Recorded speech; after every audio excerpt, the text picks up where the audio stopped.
All right, good evening. We will start the meeting off by swearing in Mr. Stephen Hoffmeyer and Mr. Kirk Huffer. Gentlemen,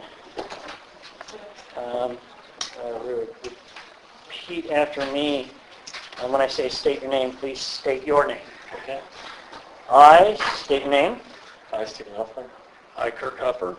Do solemnly swear Do solemnly swear that I will support the Constitution of the United States that I will That I support will support the Constitution of the United States and the Constitution and laws of the State of Washington, the the Constitution and the laws of the State of Washington, and that I will faithfully and impartially perform and that I will faithfully and impartially perform and discharge the duties of the office of North Whidbey Parks and Recreation District Commissioner. Ready to take about half of that. I sure can. I apologize. And discharge the duties And discharge the duties of the office of of the of the office office of North Whidbey Parks and Recreation District Commissioner North Whidbey Parks and Recreation District Commissioner, according to the law according to law and to the best of my ability. and to the best of my ability. Congratulations. Thank you. I am pleased to say that Dave Walton, who is on my phone, he had his done the other day on the 16th of December, and Alan did his on, which day was that, Alan? Today, I just had It was today, earlier today. So we now have a full new board. Congratulations, gentlemen, and welcome.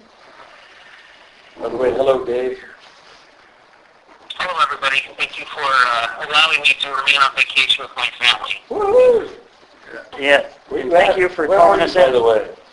It's an undisclosed location. Seriously? That's jacked No, up. yes, no, we're up in Berks Bay. Cool. It's going to snow tonight up there. It's going to snow and he'll be inside where it's nice and warm. Excellent. All right. Where would you... Let's put these over here. All right. And that's yours, right, Kirk? Yeah. Okay. Thank you. All right. We will now call the meeting to order at 7:02, Thursday, December 19th. First order of business is agenda changes. Do we have any changes for the current agenda? Just one thing, Yes. and that's a notice of motion for next month for a bylaws amendment. And I got a copy for everybody, so they've got a month to think about it, and then we'll see what we're going to So do. we have a notice of motion for next month, a proposed amendment to the bylaws of North Whidbey Park and Recreation District. And Dave, what I'll do is I will scan this tonight when I get back and send it to you by email. That'd be fine, thank you. You're welcome. So we will take a look at this next month. Correct me if I'm wrong, Alan, we'll take a look at this next month under new business, correct? Well, Okay. yeah. Whenever you want to put it on the agenda for next month. Okay. New business sounds good. Okay. Put those over there. Any further agenda changes? No?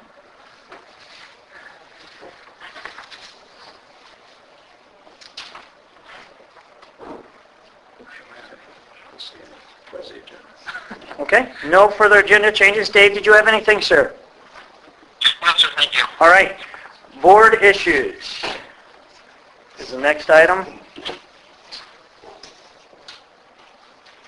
Board issues, we'll start at the right hand of the table. Steve? I do know. No. Mr. Walton, anything, sir? No, sir. All right. Mr. Huffer? No. Nope. Mr. No board issues. All right. Moving right along. Public comments.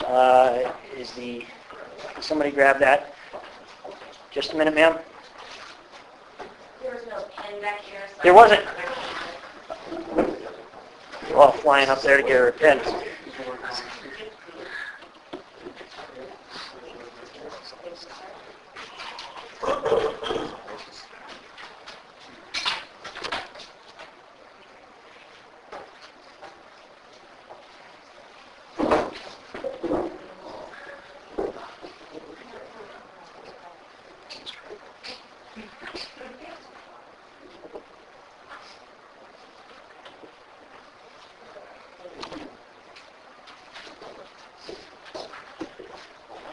Public comments. We have 2 tonight for public comments. We ask you to keep your comments short and brief and directed to the whole board and not towards one individual. 2 people signed up. Sandra Keith, did I say that right? Sandra? Yes, sir, but would you let the other lady go first? I'm really here to support Nolan. She didn't show me. Oh, yes, ma'am. I can definitely do that. Miss Elizabeth Crane? That's correct. Miss Elizabeth. I just wanted to speak up as somebody who's been personally affected by the firing of Curtis Lee. I wanted to speak to the fact that he particularly outreached to the homeschool community. We were, signed up to do something. Our community kind of has been neglected as far as programs that have been offered during the times we would be available. He reached out to his Closter Running Club, as well as we have something that was getting ready to be started on Wednesday afternoons here to the tune of $260 a month.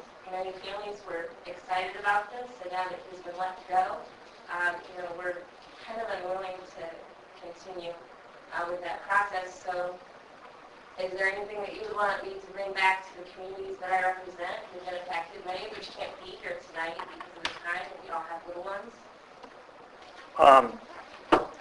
I would say, first off, we're sorry that you were affected. Unfortunately, as you know, that there are things that happen between an employer and an employee. We can't talk about that, especially in a public meeting. And we wouldn't talk about that anyway. That's kind of private between that employee and the employer.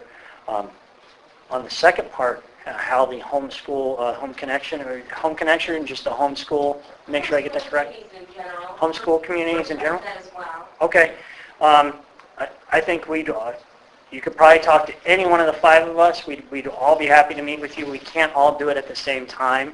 No more than 2 of us because we're bound by law not to meet with more than 2 of us at one time.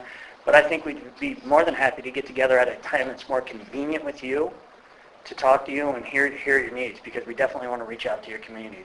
The district is here for everybody. It's a taxpayer district.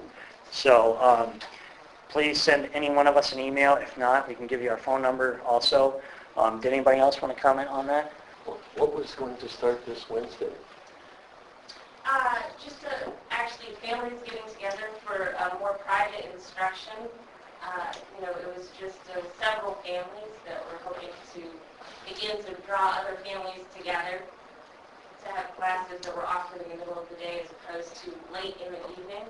Okay, so like somewhere earlier in the day than as opposed to later in the evening. Yes. Oh, yeah. Like Okay. at 1:30, I believe. Okay. Something like that. Okay. There's a time during every day this time of year when there's time available for special programs or rentals. Otherwise, the pool sits empty. So Okay. we were, the district was looking forward to having that program going. Actually, Okay. to reach out to communities, as you were saying. And we, I think the only thing I'd say is that if you're going to you're going to talk to all the commissioners, I, for one, don't know a thing about what happened. Okay. And so I'm happy to talk about your program and the time and what might be done, but I can't talk about the past tense because I have no knowledge of it whatsoever. The director's involved in the personnel issues, and we weren't. Okay. Yeah. That's all, just so you're not disappointed if you talk to me about whatever. If you want our emails, you can go to the Northwood Park and Rec District website. Okay. And you're going to go under, I think it's About Us. You go down to Commissioners, and you can pick any of the 5 emails if you would like to. We would love to, to move forward. And I mean, that's what it's about, is reaching out to families in this community. And your family is important. And whatever it takes moving forward to bring you in and to reach out to your family. That we all are behind that. So. Okay. That was great. Appreciate it. Thank Thank you. you. Dave, did you want to add anything? I did not. Obviously, personnel issues are not something that I feel I can address while I'm not around to investigate what the circumstances are. Okay. Did you hear? Most of them. Okay. All right. No, I'm Okay. in the same boat. Really don't know what's going on All right. with it. Thank you very much, Sandra. Appreciate it. Miss Elizabeth, we're still waiting for Nola. That's okay. I'll speak for Nola, I Yes. guess, since Nola's not here. Okay. you, the board, for having such an excellent staff. All of the elderly people that come to the aquatics with me, what is it we call it? Aquatics. Is that what it's called? For the Aerobics.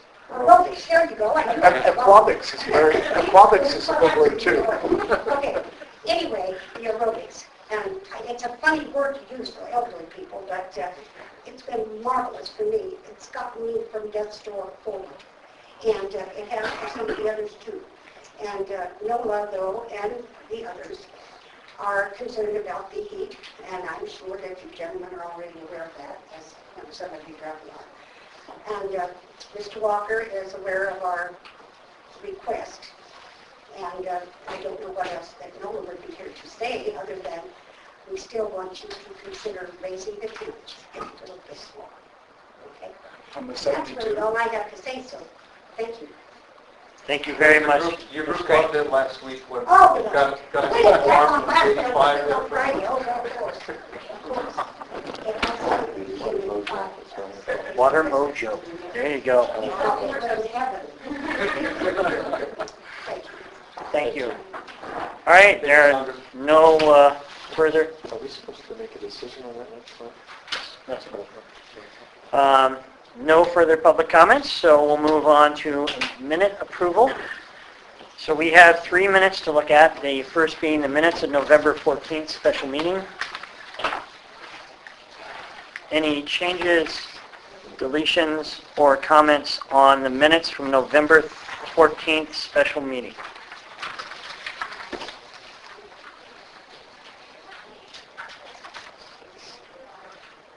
To actually have the times that correspond with the comments is mind-boggling.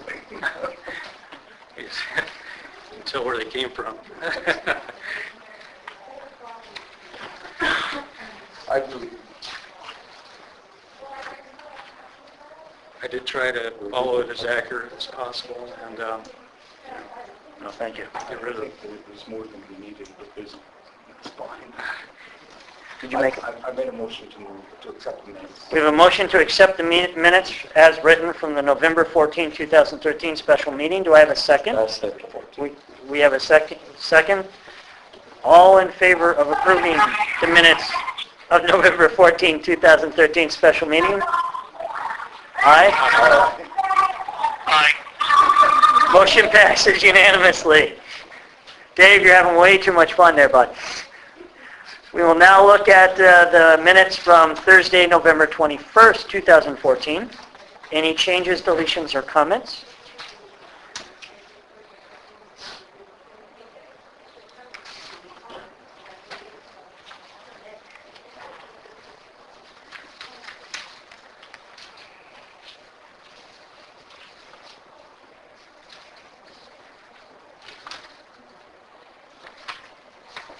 Just one comment. Yes. On the length of the director's comments in this one, I thought we were trying to stay away from some of that, just the word for word is lengthy, and especially with the YouTube video where people can go and listen to it. I think that's what we've discussed before. Yeah, we did. I did consider that, but I thought the information was important enough that it should be written as close as possible to what was actually said. So, The way we might get around this, because I agree with you, Steve, completely, is to at least bold the motions so we can find them in the text. oh, that's a good point. I don't think I did do that. No, so like on the for voucher review, at least I think the last paragraph there is where the motion is, at the top of the page. But so that we actually have a record of decisions if we glance up and down the pages rather than the whole thing. I'll make that happen. So that was my... Normally I do try to do that and get the motions so they stand out. Yeah. I just... Because what we had, I think Steve was saying, was that we sort of agreed to cut it down to what we actually did as a board so that we could see what it was. Anyways. Excuse me, Alan, just for a second. because I post these on the website, I'll post them tomorrow if they're accepted. Are you saying that you want Kirk to change these to, I was trying to find a way because or are you just saying in the future? I mean, I'm worried about the future right now. Steve's point is good though, and it's a matter of how could we remedy it for these, and I think it's just to make those bold where the motion, where it says motion. That's fine. So the changes to the November 21st, Yeah. changes to the November 21st meeting is to make bold Yeah. the motions, Yes. So, all right?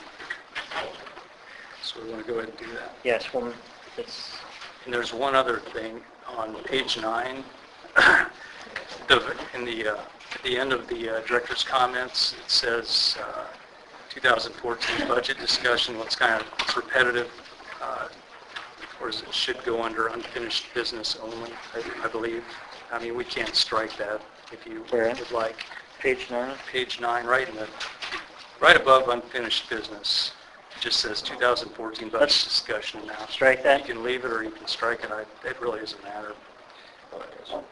It could be stricken. So we'll strike that. All right, any other further changes, comments, or deletions? Dave, anything? No, sir, I think what's good All right, accurate. we just need a motion. Is this November 21 that we need to... November 21, the special meeting, yes, sir. Okay, I move we accept the minutes for November 21st as amended. A second. We have a motion and a second to approve the minutes from November 21st as amended. All in favor? Aye. Aye. All against? Steve, did you vote? Yes. Okay, I'm sorry, I didn't hear you. Oh. I apologize. It passes unanimously. All right. The minutes from Thursday, November 25th. Minute review. Any comments, changes, or deletions?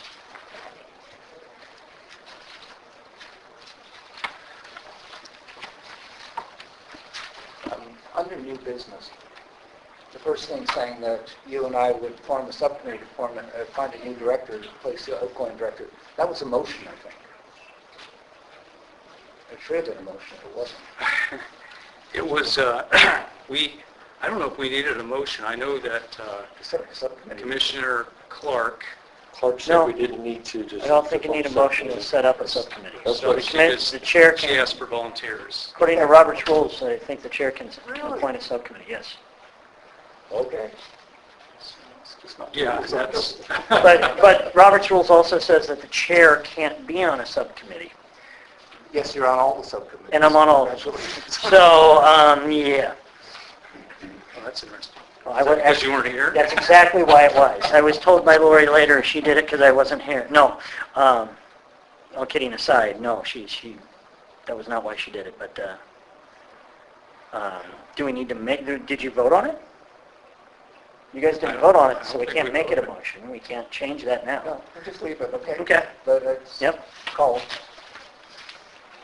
Any other changes, comments, or deletions? Make a motion to approve the minutes from November 25th, 2013, regular board meeting. So I have a motion to approve the minutes as written. Do I have a second? Second. I have a second. All in favor? Aye. Aye. Aye. It passes unanimously. Thank you, Dave. All right. Voucher review. Questions, comments, concerns from the voucher review?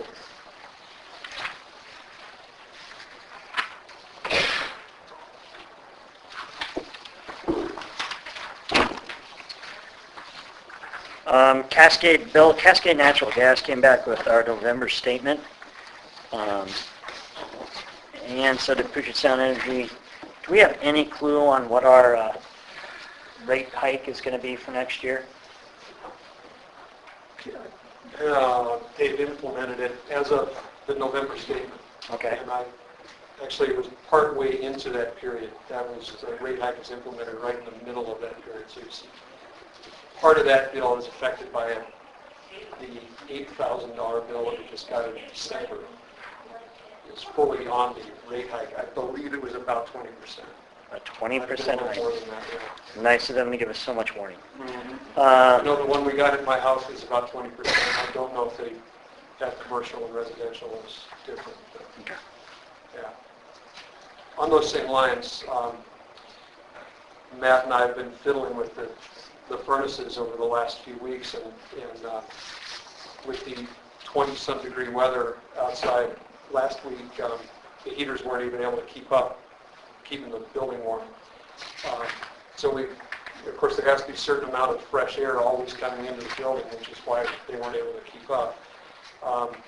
We believe we have that fresh air allocation down to a point where, with 40-degree weather like we have outside right now, we're still able to keep healthy, fresh air in the building and yet not run all 4 burners on those furnaces all the time. So we have 2 furnaces, each one has 2 burners in it. You can see on the computer how many stages are running. And during that cold weather, it was 4 stages constantly all the time and still weren't able to keep up. But we've adjusted those baffles now to where I think we're going to be able to save some gas in the future by not having to run all 4 of them at once. If we're running them that hard, does that really affect the life expectancy of the furnace? So yeah, it does. Yeah, those are the 2 things that Barron was very clear with us, the 2 things that could cause those heat exchangers to crack and the furnaces to fail is, one is you're just running them all the time, and the other one is, which was the problem we had a year ago, is that the filters were clogged, so they weren't getting enough airflow. I understand that.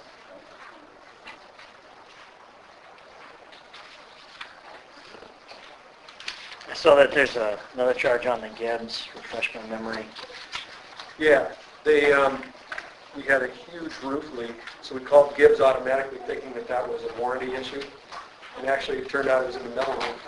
So they happened to be here, but it was not a warranty issue. So it was in the metal roof section, actually just above it's actually right above the fishbowl out here. Water pouring in, coming down the windows inside the fishbowl, almost nuked a couple of our computers. So luckily we had staff here at the time, didn't happen in the middle of the night, we were able to save over here. So that was the good news. All right.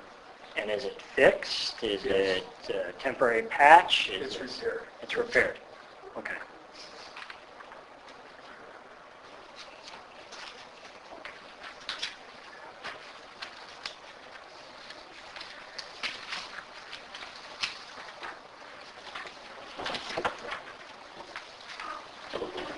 Is Mary Morris the party that Yes. we double booked on? Yes, well, we got double booked. Just so the commissioners know, if we look at the vouchers from November 7 to the 27th, there's a party reimbursement on 11/14 to Mary Morris.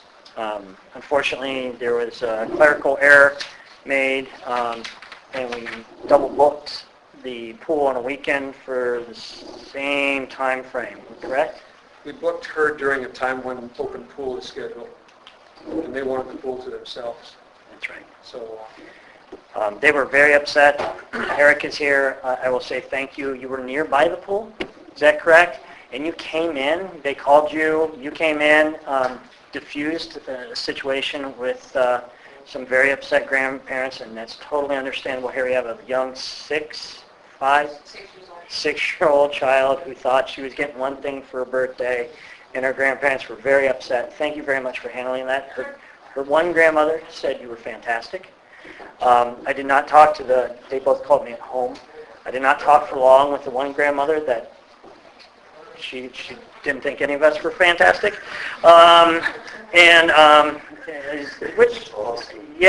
She didn't have a whole lot to say after she was done. Unfortunately, those things do happen. Thank you for handling that. And the reason I bring it up to the commission right now is because the one grandmother that didn't have very good things to say about any of us wanted us to give her a year of free swimming, and I tried to explain to that grandmother that that's gifting. We just can't do that. We refunded your money, and we just can't do that. And she could more than happy come in and talk to us all at a district meeting, but I couldn't talk for everybody else.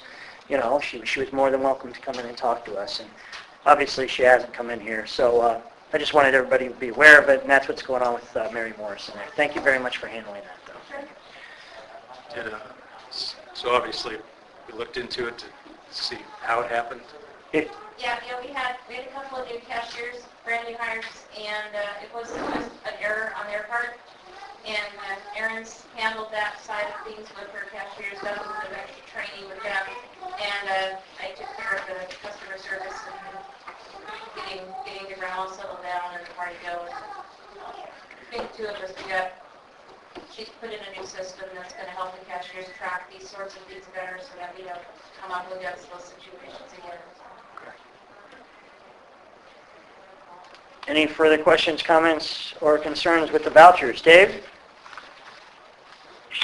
No, sir, I have looked them over. They do seem to be in order, and I appreciate the effort taken by staff to let us know what the money is being used for. I would make a motion to approve the vouchers. Okay, so we have a motion from Dave to approve the vouchers 461520 to 462757 for the amount of $29,372.77 with the payroll transfers for $44,304.70. Do I have a second? I second it. All in favor? Aye. Aye. Aye. The motion passes unanimously. We will take a quick couple-second breaks and let Mr. Hupper catch up with us while I sign these. I will duly mention I was chastised by Mrs. Hupper that I should not pass out things to have Kirk sign while there's business going on. So I won't do that again. That's jacked up, man. Just saying. She told me don't have you sign things when you're talking, Sean. He's trying to listen to you and sign, and I'm like, yes, ma'am. I understand. I won't do it again. I'm sorry. You're talking and signing. I can't talk and sign. I'm not saying anything that Kirk needs to. That's right. Not much of a multitasker. That's right. Sorry to say. No, that's okay, sir.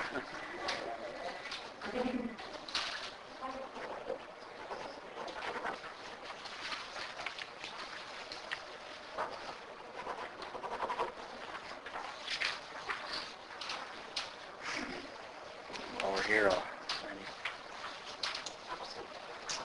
while we're doing this, do you have a resolution for the dates for next year? You just signed it. I thought those were the vouchers. You were talking and signing. See what happens when I talk and sign? I should have listened to your wife. That's awesome. Dude. Hey, these are the resolutions we have invest on. I'm not signing, no, man. It's signed. It's an Irish thing. It's an Irish thing. See, that's why she's right. I was thinking the second grandma was probably Irish. I'm just saying. Yeah, she. Get that gift card. It goes with the employee. Yes. Over there, so that doesn't get buried. All right. Thank you so much. Since she's here, pass them down. Yes, I can pass those down there. Thank you, sir. I'll pass those down. Don't sign those and do what I did. She will be mad. You want us to sign those? We haven't done them yet. Why don't you wait, please? Yes. Give them to me in one packet. You trickster, you. All right. Vouchers have been reviewed. Hold on a second. It's the auditing office. Yeah. All right. You know what, dude? Seriously, you're going to think back on this one. You're going to be paddling. You're going to be like, oh my God, those guys. We had fun the last one. So, yes. All right. Okay. So now the voucher reviews are signed with the exception of Dave, who will come in and sign them when he returns. Thank you, sir. Okay, those go. Please go here. Yep, right there. So, before we move on, with this vouchers, nothing, I don't know whether a good time, somebody from the public brought up, I think it's in new business. so it's in the new business, I just don't know where it is, I haven't had a chance to look at the Yep. agenda. It's in the new business, right Okay, there. great. Okay? Are those these vouchers for this month or last month? All right, so now on to the staff reports. Can I go on to staff reports? Okay. Staff reports. Okay, I wanted to recognize Erica here as our Employee of the Month, but I cannot let the meeting go by without recognizing another employee who just started here, so he really is not qualified to get the Employee of the Month, but this is a story that reflects the devotion that the whole staff has for their jobs. Marco Herrera has worked here about a month and a half. Last month, he's a janitor at night. Last month, his partner had finished his part of the job, and Marco was finishing out probably the last hour and a half of his shift by himself in the building. Goes outside to wash the windows. Click, door locks behind him. He looks inside, all his stuff, his keys, his phone, everything is lying on the floor right inside. He's locked out of the building at 3 in the morning. 3 in the morning? 2 in the morning. From here, he walks all the way to Jack in the Box, which is like over a mile. Sees a police officer there, gets a ride to his house, wakes up his wife, doesn't know Matt's phone number by heart yet. He probably does now, right? Gets his wife to go onto his cell phone computer records so he can see what calls he's made. And he goes, I'm pretty sure that's Matt right there, that one. And it's 2 in the morning, right? Well, probably 3 by now. So he calls, luckily it's Matt. He says, Matt, I'll meet you at the pool, can you let me in? Hoofs it all over, actually got his wife to drive him down, right? So his wife was still speaking to him at this point, and drove him down to the pool. He met Matt here, comes inside, and finishes his shift. Now, how many of us would have gotten home and said, man, I'm baked, I think I'll just go to sleep?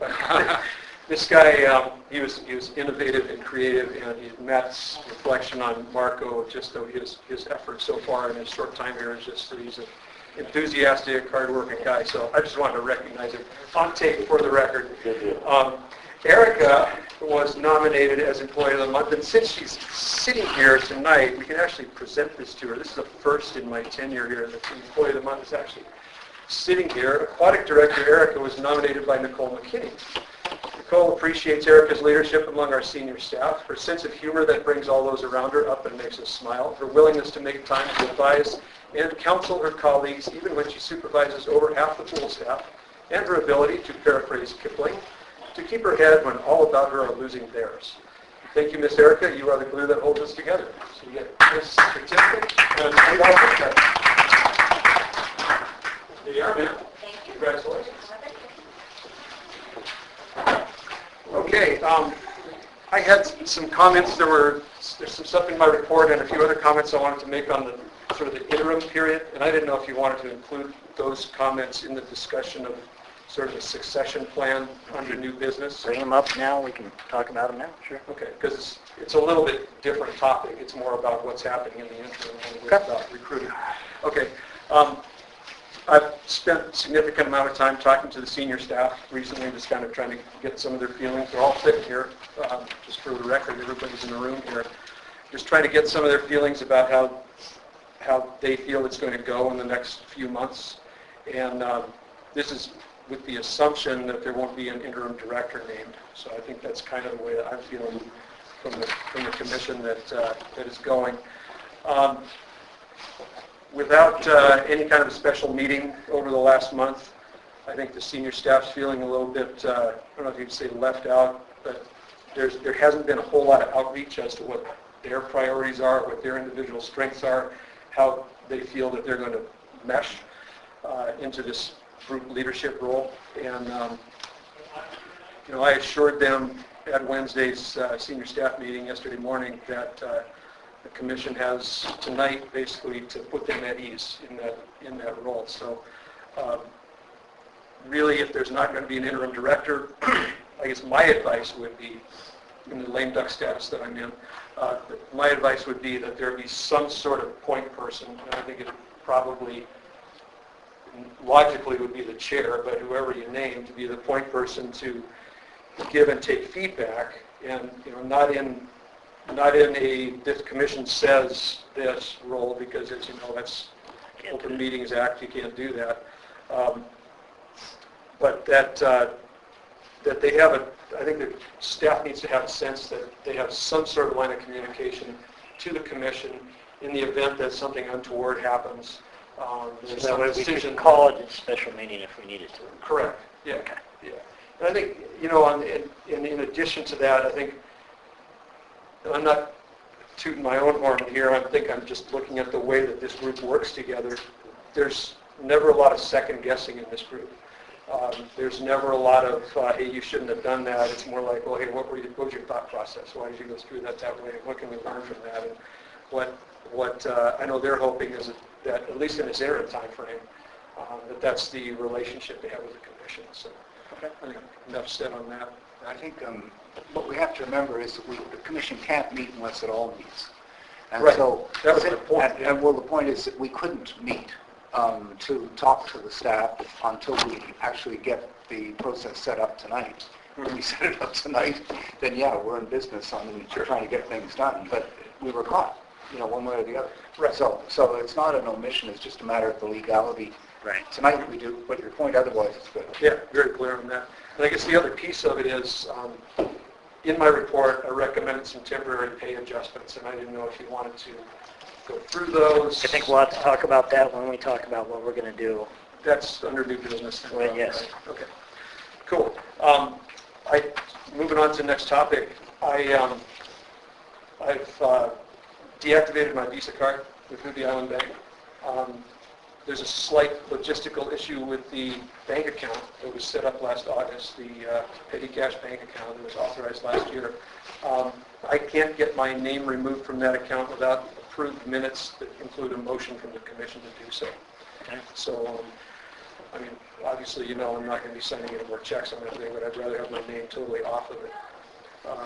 So it's with the Island Bank account ending in 7821, so I don't know if 7821. So if you want to just make a motion for the record, and it can be brought down to the bank next month after the minutes are approved. This is for a temporary, say what it is again. It's the petty cash bank account. So what you want, so I would move that your name be removed from the petty cash bank account ending in 7821 of Whitby Island Bank, effective December 20th, Okay. 2013. 2013. Okay, it's 7281? 7821. 7821, thank you. So I have a motion to take Bill Walker off the petty cash account ending in 7821 at Whitby Island Bank effective December 20th, 2013. Do I have a second? A second. Discussion? No discussion? No, that's fine. I think it's good. Are we planning on adding a name to this Give you account? another name. Or is that enough? Matt Morris is on it now, so He is, okay. Right. All right, great. so he can be the only one in the interim, or if you wanted to put another name on there, you could certainly do that as part of the motion. That'd be fine right now, just one person. Okay. Further discussion? All in favor? Aye. Dave? Motion passes unanimously. Thank you, Bill. Okay, thank you. Another logistical issue, you have in my report the spreadsheet from United Healthcare that, along with some budget numbers that I put together as far as who on the staff would accept the coverage and who would not. Just for the sake of clarity, I plugged in a director that's 56 years old and chooses to cover his spouse. So since this is age-based coverage, if you hire a new director that's substantially younger, you're saving some dough. So, Let me change that in my spreadsheet. so the logistical glitch here, after I'd been assured numerous times leading up to now that we only had to cover those people who were in this employee class of salaried exempt employees. I was told yesterday that the Affordable Care Act requires anybody over 30 hours a week to be eligible for the plan. So that means right now that the three, along with Erica, who, as you know, I assumed into this plan that the aquatic director would be salaried. So if that piece goes away, then and that's not in this mix anymore. But other than the aquatic director, we have 3 employees that do normally work over 30 hours a week. So that is the accounts payable and payroll admin person, which is Nicole, and our senior cashier, which is Aaron, and then the gold coach, which is Colleen. And Colleen's 30 hours are there because she works about 20 as a coach, and then she's a swim instructor and a lifeguard as well. So anyway, those 3 positions kind of put a kink in the gears, and you may elect based on that to provide percentages of coverage for employees and their dependents, maybe at a lower level, or kind of beg some discussion about how to work this going forward. And I wasn't able to, I found this out yesterday, so I wasn't able to rewrite these assumptions that I put in here. And again, that's based on age and family, number of family members. Right. And, So so anyway, all 3 of those people are pretty young. So it's 0.75 basically FTE, 30 hours or more is what you're saying. Correct. That they're eligible. Mm-hmm. I think we have to take that as an issue that we've got to address, but I don't think we can do it now. The problem is this insurance has to take effect January 1st. That's law. Well, I mean, our group health plan that the employees are on now expires December 31st. They're not going to cover us next year. Steve, don't we have a month leeway now? Did they adjust it so that people can apply for it until the end of January to have to be covered back? Remember that? I think, God, you were up on that stuff the other week, so I don't know. This is through United Healthcare, right? That's correct. But then when we were talking about going through the health exchange, that was, I think, Primera Blue Cross, I think is what it was. When we were looking at that, and that was if you went through the Patient Protection Affordable Care Act, Mm-hmm. and it had you go through that, I think it was Primera Blue Cross is what it had you do. It too was based on age and all of that. Age, income, how many people are in the family. Mm-hmm. And, I understand what you're saying about it needs to be done if we go with this by January 1st. But I still wanted you to go through the health exchange. I mean, if it's cheaper, I don't know. Or maybe it's not. I thought with the website mess that they were giving us another 30 days to... Well, that's you have to have coverage by, I mean, it's the law, you have to have coverage. But he's talking about this particular policy. I see. It has to be by January 1st, correct? Mm-hmm. Yeah. Yeah, I mean, I don't think you'd favor leaving any of our staff that has coverage and leaving them uninsured for... No, not at all. So,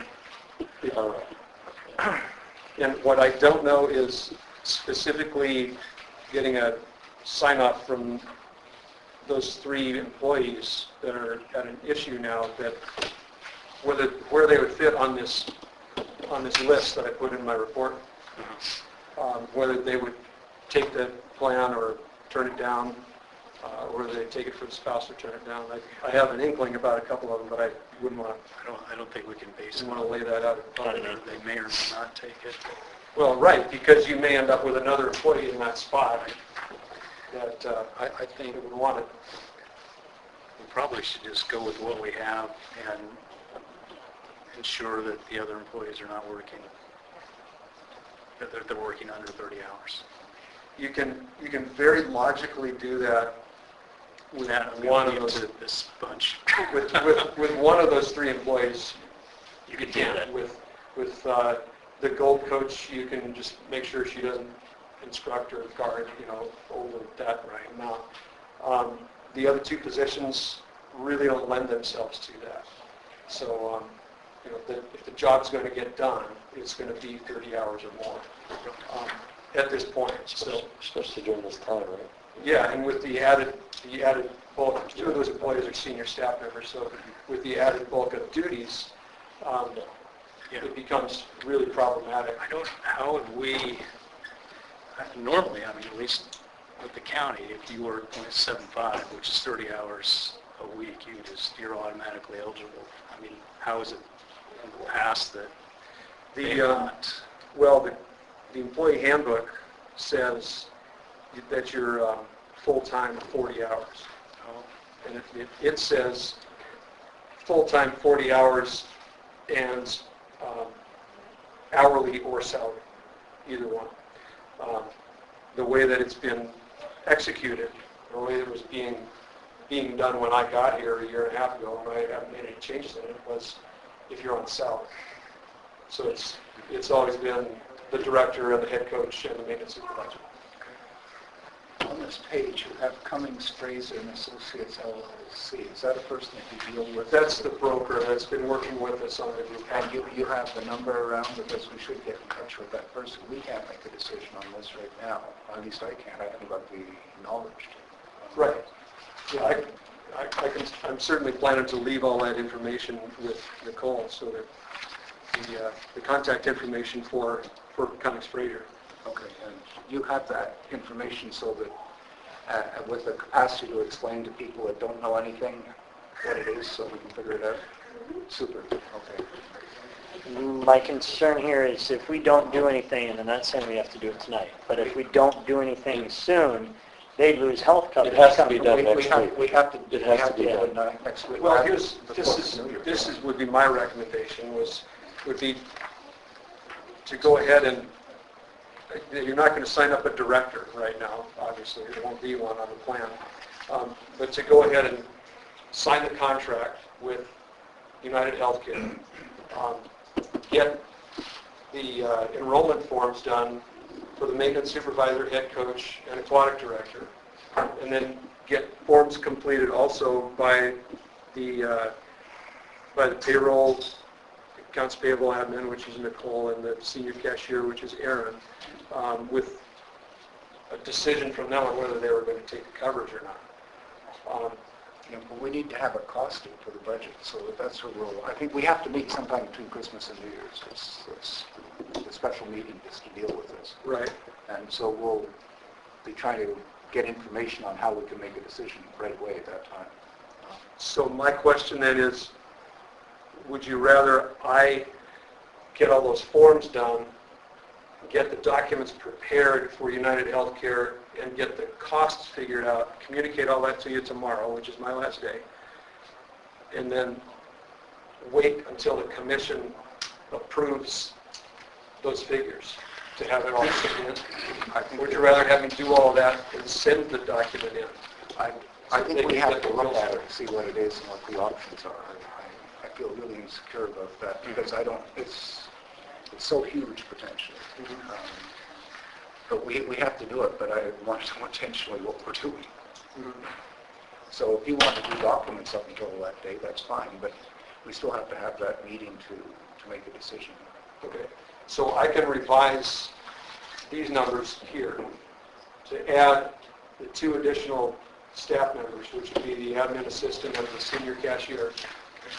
If that's what we have to do and want, yes, absolutely. You got to do it. Well, I could add those people to these figures right here, so that you have a clearer vision as to what you're looking at. What page is that on, Bill? Number-wise, it's on page 29.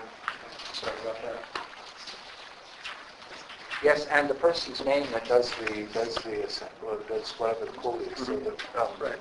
if we have questions, we can sort of try to unravel what the assumptions are behind it. Okay. Dave? Yes, Sean. Yeah, you got any comments on this? Because you brought up the other option before. I did. And prior to the last meeting, Bill had made a statement that he would explain as to why the high deductible health care plan, with a specific vendor being the Association of Washington City, wasn't a feasible option. I'm still curious to know why, but at this point it's less relevant.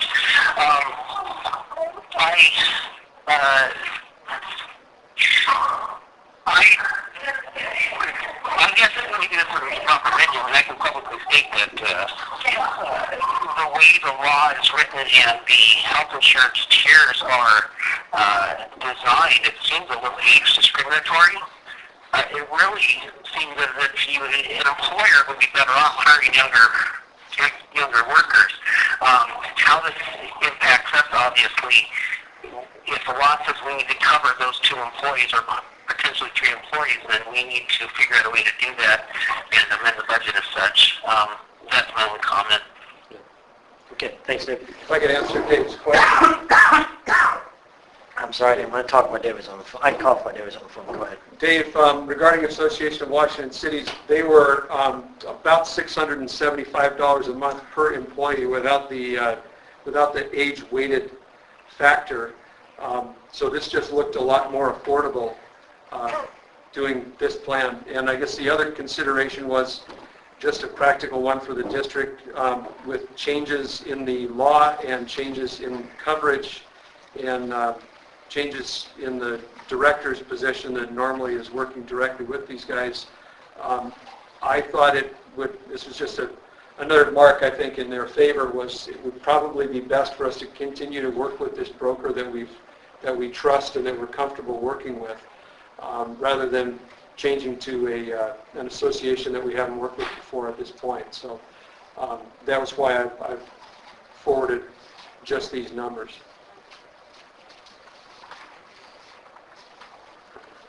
I've got a HR professional in the audience here that might have a comment. They could help us in this, and I think that... So the Affordable Care Act, you're between a rock and a hard place, because although you have very few full-time or even part-time employees, there's also a look-back requirement.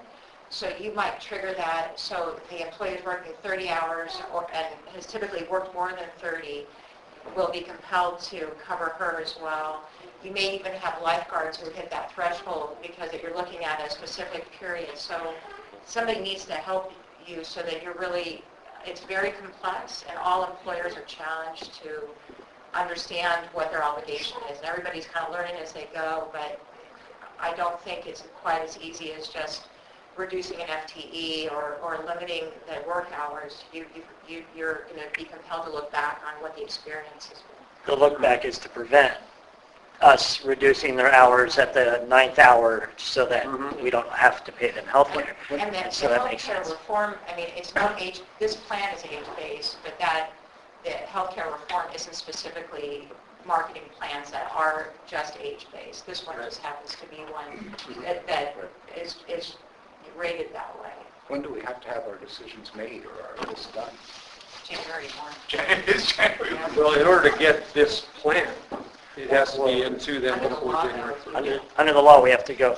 I'm going to be forward and ask Carolyn, are you available between now and I apologize, Billy, for asking your family this, but are you available between now and January the 1st to meet with, if we had a special meeting, would you attend, number one, and are you available? I'm sorry. Depending on the day. Yes. Sure. I work full-time, so I understand. It's So. an evening meeting then. I hear that. I do appreciate what Carolyn said about not striking out at the workers. You know, I mean, you've been faithful. You know, and it would be the natural tendency to do that. It's wrong, and I just want you to know that, you know, I wouldn't support something like that. I'm just one guy. I don't think these guys would either. You know, I just want you to be encouraged and not to leave here tonight thinking that, you know, they're gonna screw us. You know, for lack of better words. You know, I think we all want to do what's right, and thank you very, very much for being willing to help us. Thank you. So, Bill, can you provide us with the number of hours worked per month and especially anyone that's working over 30 or over on average? Is it 30 or is it a 20 number? Where? I do an audit over the last 12 months. Anybody? Maybe just everybody. Yeah, well, it's interesting that Carolyn would mention the look-back thing, because in order to get this plan, one of the requirements is that we have to provide them our most recent quarterly report that shows what everybody's worked in that 13-week time frame. So that would make sense. That's what they're looking for. Because you guys have seasonal, your summer is going to be higher, and you can actually designate time period that you look back, so it's important. But I think if you could record it maybe by month, then that would be best. Yeah. Thank you very much. Yeah. Okay. Thank you. That brokers are out. It's actually a good idea. They're kind of busy.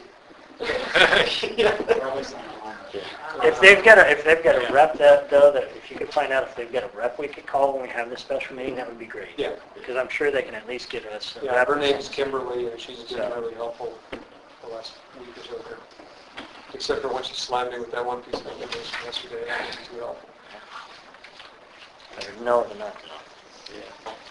All right? Okay, the other issue that I wanted to point out, of course, there's a ton of stuff in these staff reports that I'm always interested to hear your questions about, but I just wanted to run this past the commission one more time, and you probably looked at and seen the aquatic director status bullet points that I put in there about the aquatic director job and the fact that it has not been considered a salaried position. Part of the reason for that over the last few years anyway was up until about a year ago, it was actually two positions working about 25 or more hours a week, the head guard and the swim school coordinator.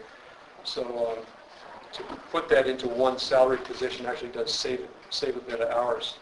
And not only with that one person, but with the fact that we now have one person scheduling that whole staff, where in the past we had two people that often didn't talk to each other that were scheduling staff, and things were getting a little bit out of control. So I'm not sure that I have a whole lot more to say about it, but the budget that was passed had assumptions about those dollars, but it did not change the policy. So in other words, the budget that you voted on last month did not put aquatic director into a salaried position. That's a policy decision that still has to be made. So that was kind of left up in the air, and I just wanted to...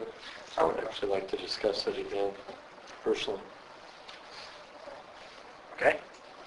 You know, part of the reasoning behind that salary position one of the things had to do with insurance at the time. Well, she's working over 30 hours a week. That's a moot point now. We're going to have to provide insurance for her anyway. And, you know, I do agree, especially, well, you can turn it down, but we can't look at it that way, because if you leave tomorrow, whoever fills that position, and I mean, I understand that you're not going to take it, but that's you know, neither here nor there on this, but you look at the hours she's putting in, and I'll tell you what, please don't take this wrong. There was a moment when Bill hired Erica, I was cautious because of something that happened, and her and I have came to peace with this. And forgiveness has gone both ways. And I told Bill this week, I think that, and don't take offense to this, anyone else, I think the best decision Bill has made as the director is hiring Erica as the aquatics director. I believe that. And I personally would like to see her position made into a salaried position. And so I don't know if I can make a motion for that. Yeah. If it is, I would like to make a motion that Erica Miller's position here at the North Woodley Park and Rec District is made into a salaried position. I have a motion to move the aquatics program director to a salaried position. Do I have a second? I'll second. Second. Okay, I have a second. Discussion. What are the budget implications? This was not an anti-Erica question about No. the position. It was a budget thing about are we going to go deep in the hole? Because the numbers I have are pretty high, like 27-41% is the normal benefits for a salaried position. And I don't know what they are because I haven't costed it out here. But what are we talking about in the sense of benefits for that position beyond the salary? If you don't take your health care, that may be one thing in the reality. Right, you need to consider that in terms of the position. But how about the other things that we've got going, the taxes and all that? There was, well, 14% is general, it's the general number just for payroll taxes. Mm-hmm. So that's, you tack that on to everybody whether they're salaried or not. We have, again, as one of the budget assumptions, The retirement plan, which was 7%, is nuked for this year. So that's not a factor. Vacation and sick pay come in at, gosh, it's in the budget numbers that were approved last month, and I don't have that in front of me right now, but that's about, if it's 10 days a year, that's 2 weeks out of 50, and that's about 4%. And then if we have a salaried position, then there's not overtime on top of it. That's correct. And that's acceptable. I think especially if you look at this interim period we're going to be going into, she's probably going to be asked to work extra hours possibly, especially during this interim period. And retirement was part of the discussion, and the insurance was part of that discussion. Both of those are kind of at this point not even in the equation.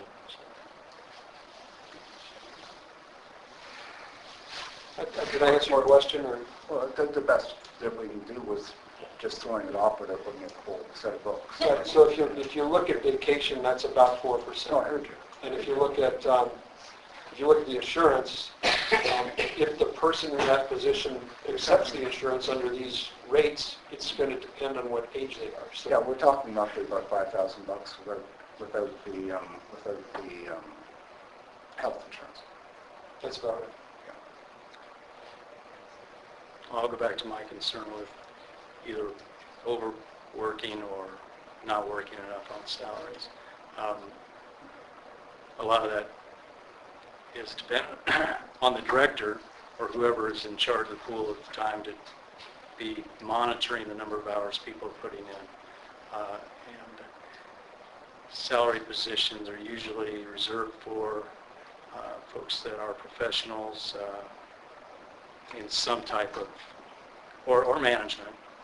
And Erica falls pretty close into that category. But I'm not sure everybody does. And I think that's a discussion maybe for later. You talked about the retirement is that under contract though for what people have, or is that just an optional thing? I'm curious as to Coach Patterson here, as to what he accepted when he, I know he's an at-will employee. The contract, it's a good question about what's in his contract, but I believe the contract says that the retirement plan of the district, which we decide there is no more retirement plan, but Bill has elected not to take the plan anyway, so that's correct. Yeah, somewhat of a moot point.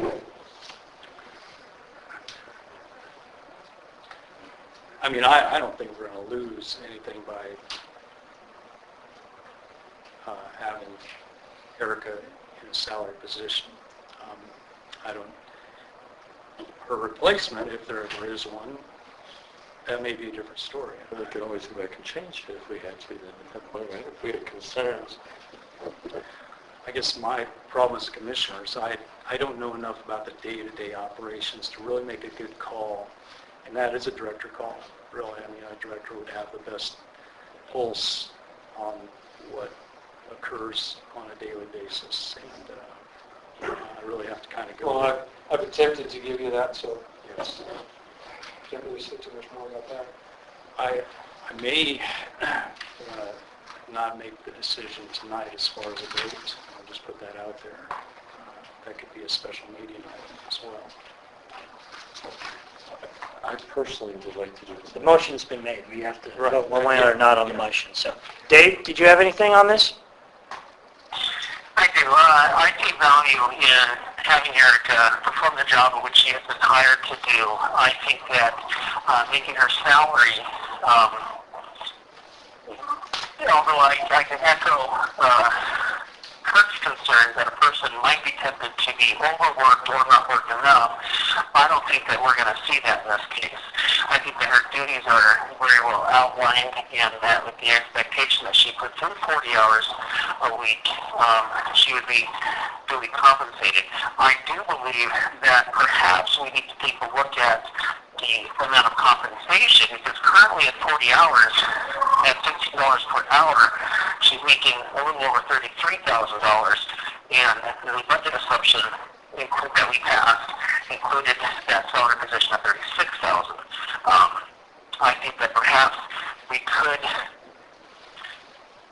make a motion after further discussion that budget assumption be re-looked at and perhaps be realigned to $34,000, which would still amount to a raise for her with the expectation that she works 40 hours and bring that better in line with our budgetary needs.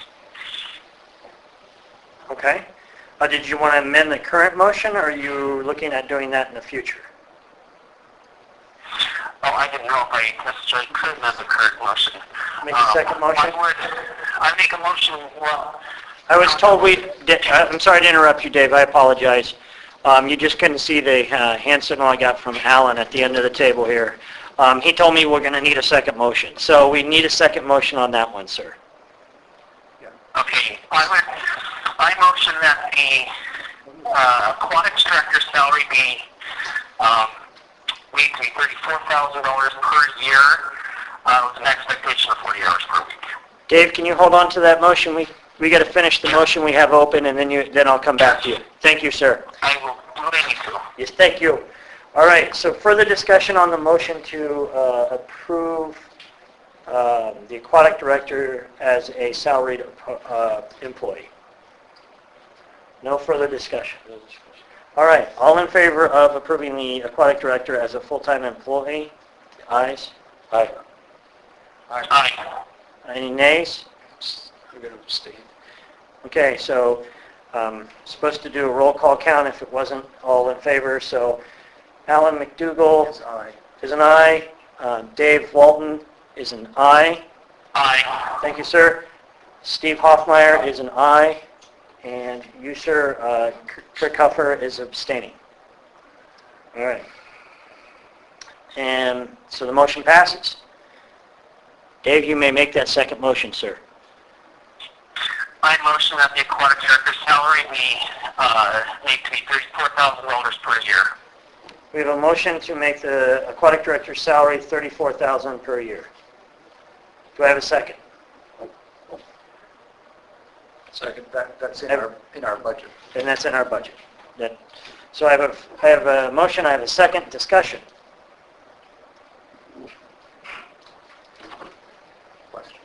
Questions? No questions, no discussions. All in favor? Aye. 2 ayes, all against? You're an aye? 3 ayes. All against? Nay. Okay, so I have Alan McDougall with an aye, Kirk Huffer with an aye, Dave Walton with an aye, and Steve Hoffmeyer with a nay. What's the problem, Steve?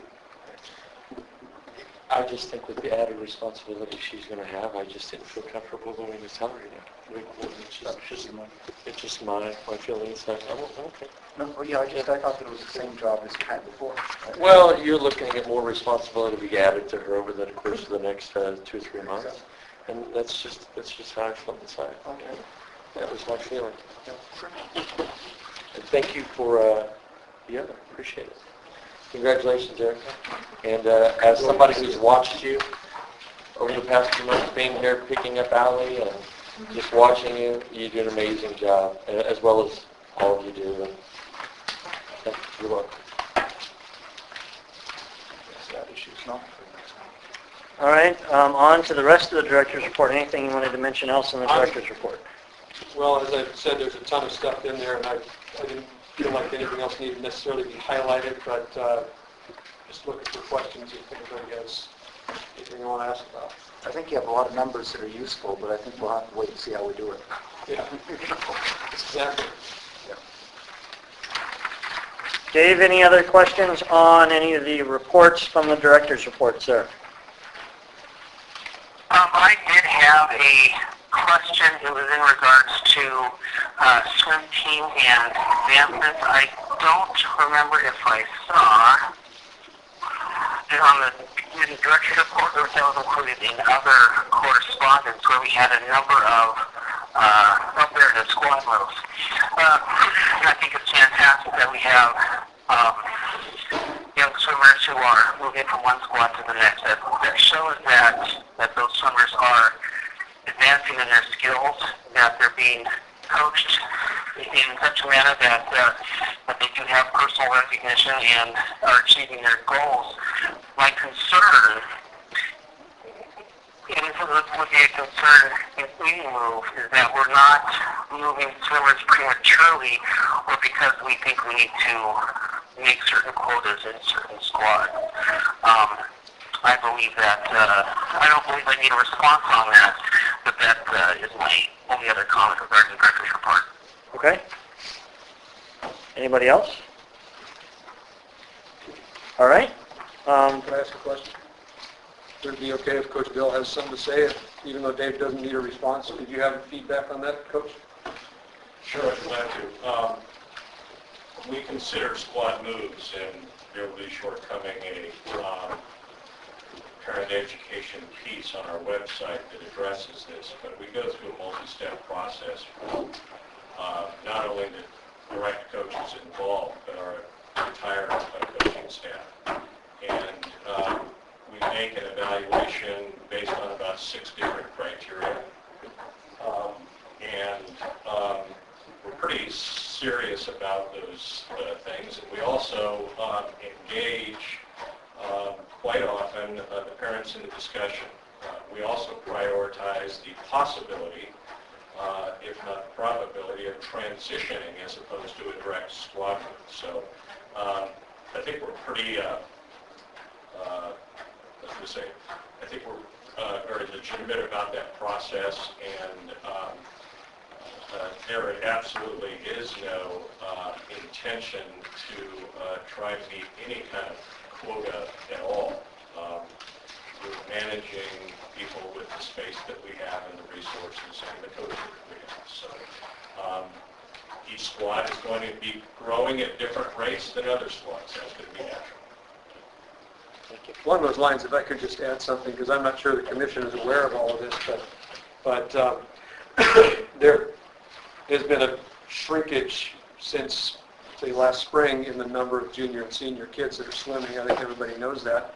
There's left a lot of open pool time in that 2:45 to 3:45 time frame, but with the huge increase in the bronze and silver swimmers, there hasn't been a whole lot of pool space during that 4:15 to 5:30 time, where on 4 days a week, the high school team has been taking 2 lanes for that 1 hour as part of their contract. So Bill's creative solution to that was to invite the high school team into the pool for 2:45 to 3:45, and to allow a little more lane space for those bulkier groups.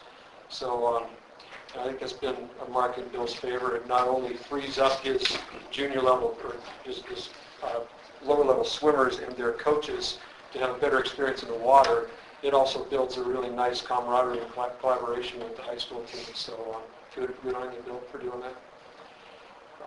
Any other feedback on the staff reports? We have a lot to do on new business here. All right, we're finished with staff reports. We'll move on to new business. Resolutions. Let's not put the cart before the horse thing. Somebody did here. Resolutions 13-05, thank you, Alan. Dates for next year's meetings. The resolution for next year's meetings will hold them on January 16th, February 20th, March 20th, April 17th, May 15th, June 19th, July 17th, August 14th, September 18th, October 16th, November 13th, and December 18th. Discussion. Did you say March what? March 20th, sir. I'm good. Sure? My anniversary is March 14th. Oh, You'll make it Thank back. you. You'll make- Thank you. Thank you. 32 years. Wow. Got to thank. this is awesome. Any questions, comments, or concerns about the resolution? All right. I'll move it. We have a motion to pass Resolution 13.05 as written. Do I have a second? A second. We have a second. Any discussion? Further discussion? No. Now we will sign. All in favor? Aye. Aye. Alan? Aye. Aye. The motion passes unanimously. Now we can sign. Okay, I'm the last one to sign it. No, Kirk hasn't signed it yet.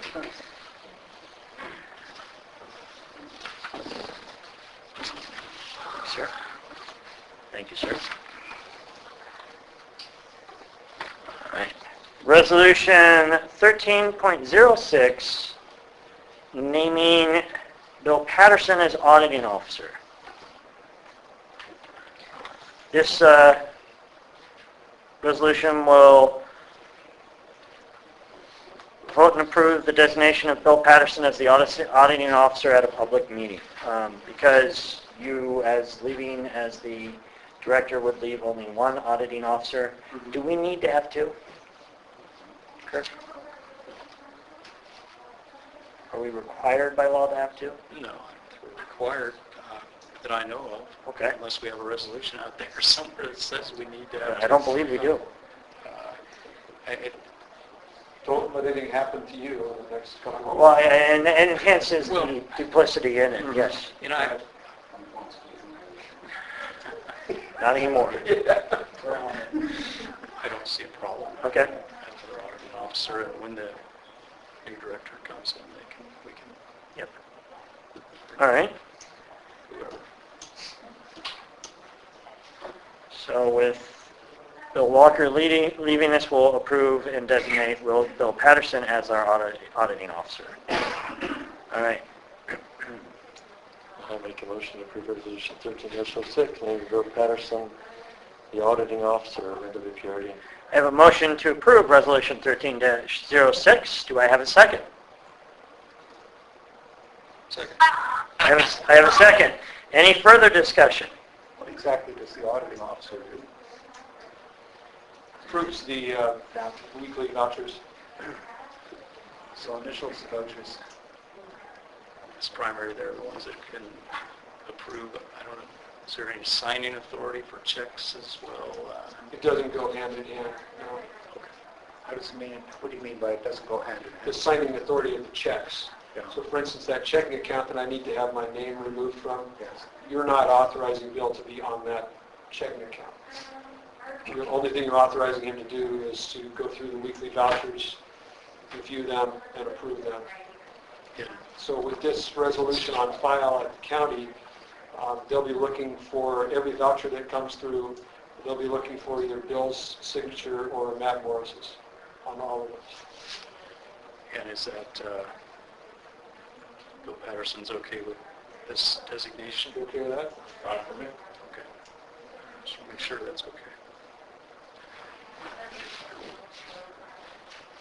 If one were looking at an organization, one would think that the largest program people, so if you're talking about expenditures on the pool in the sense of all the equipment and so on, and the swim teams, and Erica would be the three people that would have a hard time with auditing officers because a whole pile of the vouchers comes from their areas. However, I think Nicole enters, She has a whole pile of vouchers too, does she? Oh, I see. she processes them. So she's kind of reviewing them as they're going through.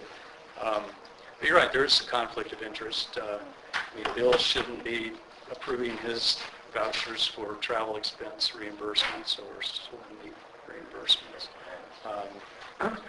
That's where there's a little bit That's why So we just have to Oh, make you sure do each other's, do you? you'd have to do that. You'd have to. And since we're in discussion, one thing I was going to bring up was that in the absence of the director, that maybe one of us and somebody kind of does this type of thing full time and has a big knowledge of it. I'm trying to think. Kirk, I think you would be a good person to maybe oversee for the commission, not so much as approval, but just kind of like oversight, like a checks and balances. So maybe if we can include in the interim with the director gone, as you guys have the vouchers, somehow, whether it's from Nicole, in between Nicole and the two auditing officers. Well, you bet. I work in that office, so when they come there, you just need to let Michelle Teff know, who accepts the vouchers from you, that I need to review them. Okay, that's We welcome that. That would be super for the commission, because if we had a pre-audit, then we wouldn't do this on tech thing quite as much. Will we have to do it before it's signed? Well, my only problem here is that I'm doing this at work. Well, and that's what I was going to say, do we need to do this? The only way I could do it would be after hours, and I'm not so sure that that's going to be something that's acceptable. Is it, So I could come here. I would be better to come here before you. Could that be construed as a conflict of interest? Is that something that, Kurt, that you would need to clear with your employer? Yes, I think that's a great idea, Dave, to make sure that, I mean, it's basically a review. I'm not signing anything. that's not part of the resolution, so we're not voting on it? So it's Right. something you could look into and let us know when we have a Yeah, special that's a meeting? great idea. Yeah, Let's that way, just look that at like that. Dave I said, don't you can make talk any to... decisions. There's some things I use that as an example with my position. I can no longer do inspections or work Right. permits for the park district facilities. That's right. Yeah, that's a good point. Might want to, Sheila. Okay, yeah, that would be I'd important. stay away from that a little bit. Okay. It's just, if you look at the weekly cycle of how all these things happen here, there's no specific day of the week where we have to put all the vouchers together. Nicole could do that on a Monday or a Friday or whatever. It's just on Thursday is the day when it goes down to the county.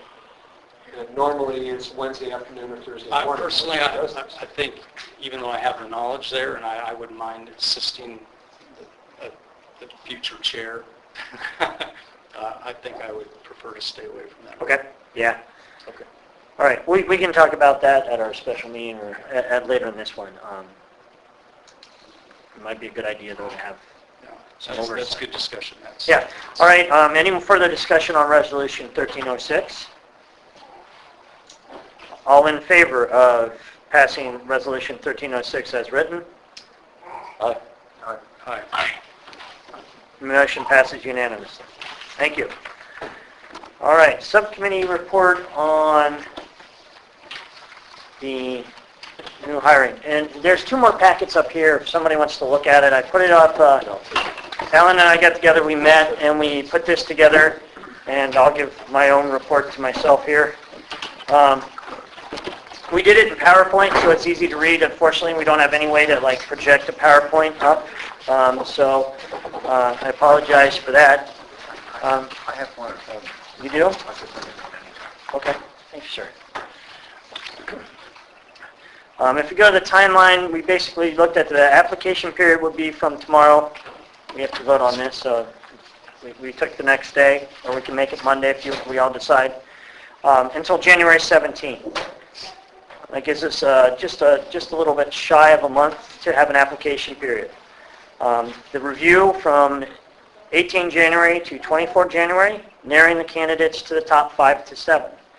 An interview with the top 5 to 7 fielded by the board and the committee on 27 to 30 January. The final 2 to 3 candidates brought to Oak Harbor for visits to facility, meet the public and senior staff 3rd to 4 February.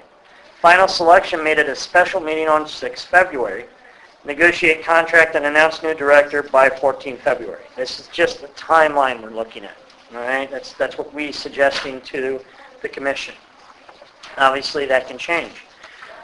Search committee, our suggestion to the board was that we have a search committee of 2 board members, 1 member of the public, and 3 senior staff members. We later redacted that and changed it, and Alan pointed out that I forgot to make that change on the PowerPoint, but that's what we had on here. The suggested the head aquatics, new director, the NWAC head coach, and the aerobic instructor.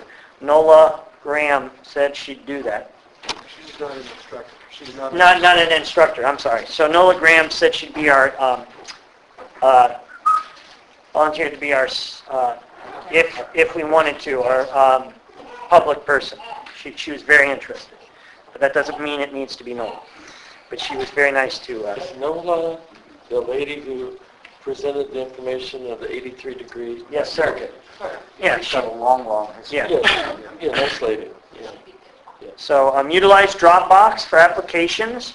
Dropbox is a online type deal where people can put their applications in Dropbox and drop off or mail to the pool district. And we'd have to have a locked Dropbox on the front desk. Advertise in LinkedIn, out on our website, the Washington Park and Recreation Association, and the Whitby News Times.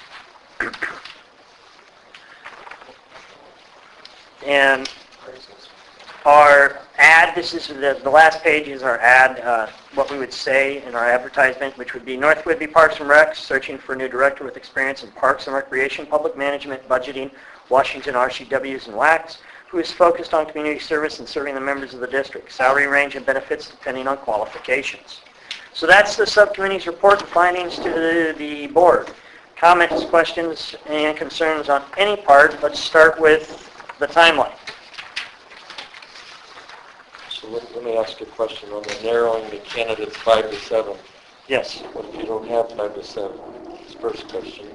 So do you extend that period till you get to 5 to 7?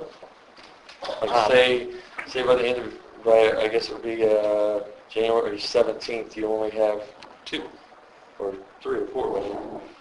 Do you extend that out a week, 2 weeks? That's something we would, I Or would have we to. could say narrow candidates to no more than 5 to 7. If there are only 2 people who have applied, we could look at them. You know what I'm saying? Yep. Yeah. If that's good, I don't know if that's adequate or not. I think it's our hope that we get more than 5 to 7 before then. Carolyn, any comments on this process? I mean, this is what you do. So, It's no joke. Hey, Yeah. these transmitters, that would be good, man. On the timeline? yes, ma'am. I tear into the rest of it. You can tear into any part you want. Yes, please. I think Steve's point is well taken. You can't force a timeline. A little tricky on the time of the year. New Year is a good time to start because people are holidays. Just forget about it right now. But that's a pretty short time span to ensure that applicants are on it and have their application packet complete and submitted. So I don't know if it's necessary to have such defined goals in terms of the number or such. Okay, maybe allow ourselves a little more flexibility. My thought on it was I'd really like to find an interim director, and then that would give us some time to look for a full-time person. It may be the interim director, but it would allow us to have the cushion just to not be pressured into hiring somebody and then realizing, we could have probably done better if we would have waited a little longer because somebody else may come out of the woodwork. And I don't know if that's possible. I was really hoping somebody from the public would hear of a need and throw their name in the hat. At least give us, put a bug in our ear, so to speak, as to someone who's experienced in this line of work and they could do the job. And I know I'm sure there's legal issues there as far as what we would need to do, but I'm thinking there's some folks in the local area that could do the job temporarily and would be willing to do it temporarily for a few months, maybe 6 months, which would give us time to really find somebody. That's just as I've been thinking about this. I really want to get a director in here to replace Bill that has the qualities and qualifications that we want. It's going to be a long-term good fit for the community and able to step in. And I think if we push this, we're going to be maybe selling the district short. So that'd be my biggest concern long term. And maybe an interim director would work a little, would give us some flexibility on what they would want to be paid and what we'd have to offer there. So, it's If I fine could too. throw one idea in there. First of all, I agree with Carolyn. I think the timeline's probably a little aggressive. Just from what we went through in hiring a coach, a year ago, it was, we pushed that timeline, and, in my view, we got a great candidate, but still, it took a month and a half just to make the job offer, or almost 2 months just to make the job offer. Yeah. And, then the logistics of getting here, it was some time beyond that. But the other thing I was going to mention was, and I can just throw this out there if the commission's interested, I can make the contact and connect you tomorrow, but the director of South Whidbey Parks, definitely not interested in this job. He makes more than I do. So he's not interested in full-time, but he would be available potentially either as part of a search committee or to advise the district in the interim in some way. So, and that's obviously potentially an issue of conflict with his current employer, so that would be you'd have to work it through his commission if you're going to attempt to get him to put in some time here on a temporary basis. Not sure that I would think you were looking for more of a solid You want interim somebody- director that could be here somebody too. that's here that will Well, I think that would be optimum in between, but Right. But just to get his feedback on Okay. the process. Get back to the timeline. Obviously, we're going to need more than a month. Now, could I suggest that You you can can scrap the timeline for the moment and start it on the other pages and see if there's anything retrievable? So we're scrapping the timeline. Cool. Well, That's good. just to see where we are once, if we work backwards maybe from All the right. ad, We're going to work backwards from where? from the ad. The ad? All right, that's a great idea. So let's look at the ad real quick. And Sorry. first I'll go to Carolyn, like, who cares? How close is that to the job description? Did you pull the key? Yeah, did we take this from the PD, the position description? Yeah, I did. So does it need to be more? I would think you might want to quantify like years of experience or something a little more definable, We're requiring them to have a degree. only if it's specific, if it's relevant, if it's in the job description. It may not be. Yeah, necessarily I thought that was the it. advertisement, maybe a screening criteria, depending on what you do. I think maybe you can be more general on the I don't have it in front of me anymore, but it was the WACs and RCWs, Right, familiar or knowledgeable of the, applicable. laws in the state of Washington or something. regarding districts. I think the degree, we consciously didn't put it in because sir. it's not necessary. And we tried to keep it so that it was broad enough but focused on the aspects which we saw as important.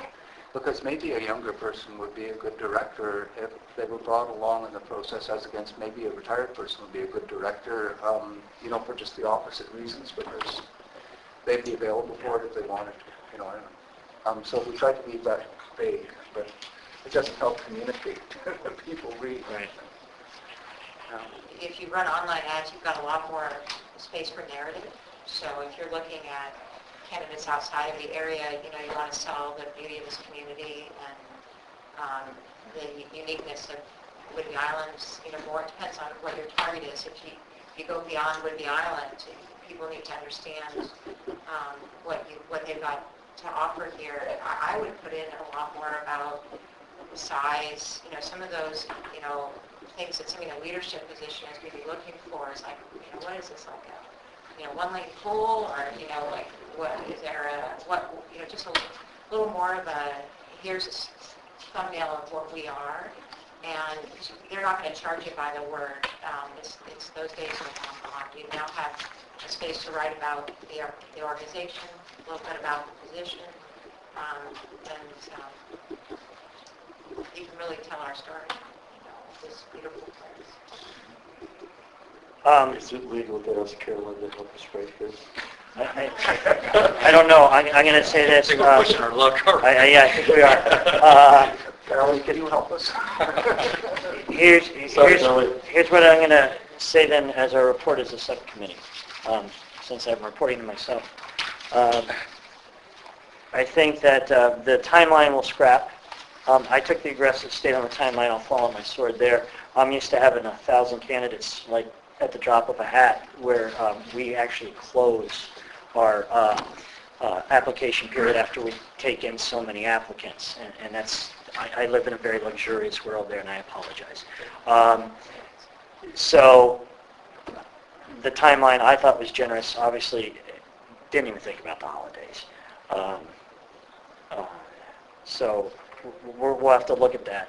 I think the subcommittee needs to get together, do a better job on developing a pamphlet. I can do that and report back. I'll have something more substantial than by the special meeting, and hopefully a little bit more by our January meeting. Yes, sir.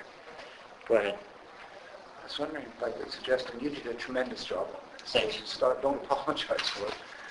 I was wondering if maybe we could have the first meeting of, or maybe our special meeting of the commission, actually work on it rather than having us sit down and run through a thing again. And maybe, the same one as we've got to have for the other stuff for the health insurance. You're talking about the meeting next week? Next week sometime.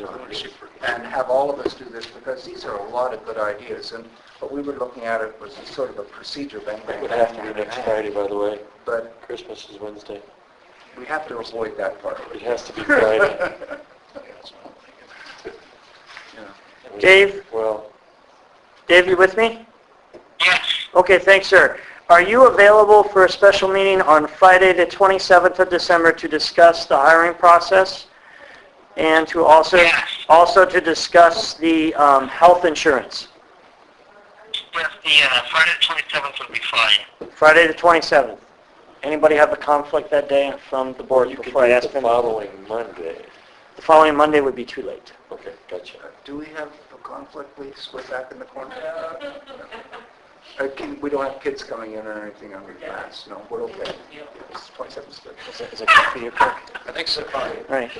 Steve, 27th works for you? There, baby. All right. So we're going to tentatively set up that meeting for a second look at this. And, wow. What time? What time do we want to meet on the 27th? 6 o'clock. 6? A little earlier? Or is that too early? No, 6 is fine. 6 is fine. Dave, is 6 o'clock too early for you, or is that doable? 6 o'clock's very doable. That should still give me time to take my wife on a date afterwards. Excellent. That is very important. So we will do a special meeting for the healthcare and the hiring on the 27th. And anything else we come up with tonight? And anything else we come up with tonight. I don't think we could put that in the special meeting notice. Yes, sir. Did we want to ask Carolyn if she could come with that? Or? I was going to. Sorry. I'm going to look at Billy before I ask. So.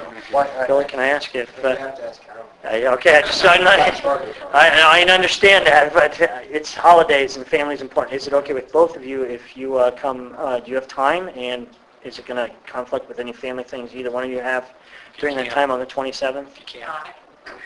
6 o'clock. Yes, ma'am.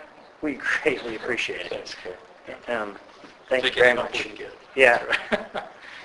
Especially in this area. And I know exactly what you're talking about with a pamphlet that sells the district saying that we've got a pool that this size serves this many customers, sits in a community of this many that's a military community.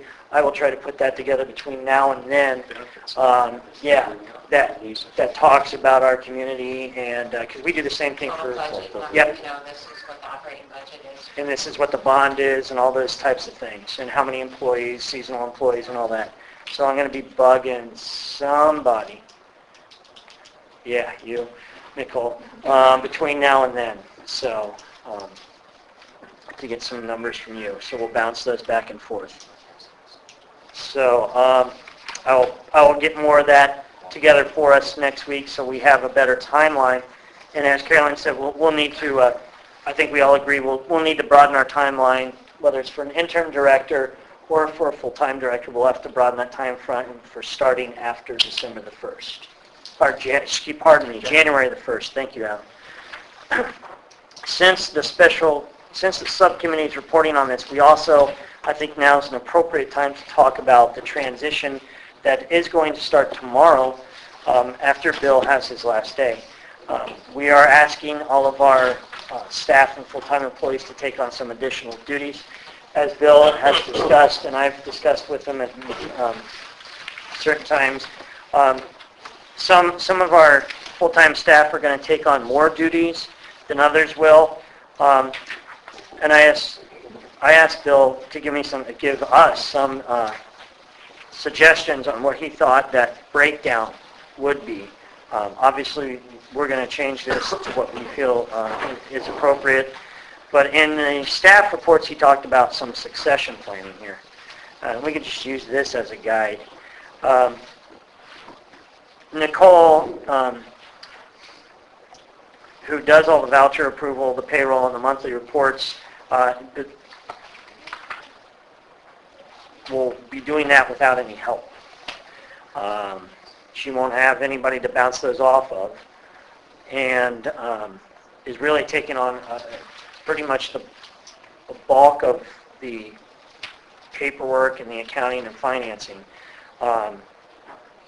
And so I think she got a temporary hefty, maybe even not quite as hefty, 20% increase in salary, which worked out to $2.60 times 35 hours.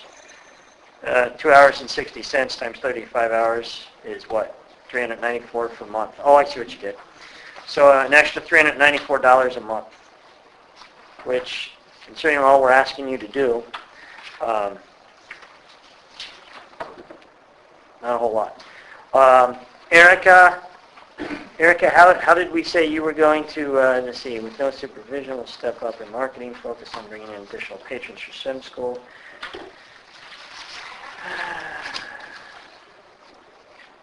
Are you taking over the Kids Rock fitness program? The supervising of it, so I will help with the staffing of that. Okay, and who do we have? We have right now Chelsea Spiegel, who has been doing it for the last few months, and also Laura Rosen. Oh, Laura. Oh, right. Okay. Yeah. So the two of them have been doing it, and I know Chelsea may take a break in the winter because of her college classes. Laura is going to continue to do it, and I have a couple other people who are interested as well, Okay. who are willing to step up. So I'm meet with them and try and interview who might be the best fit.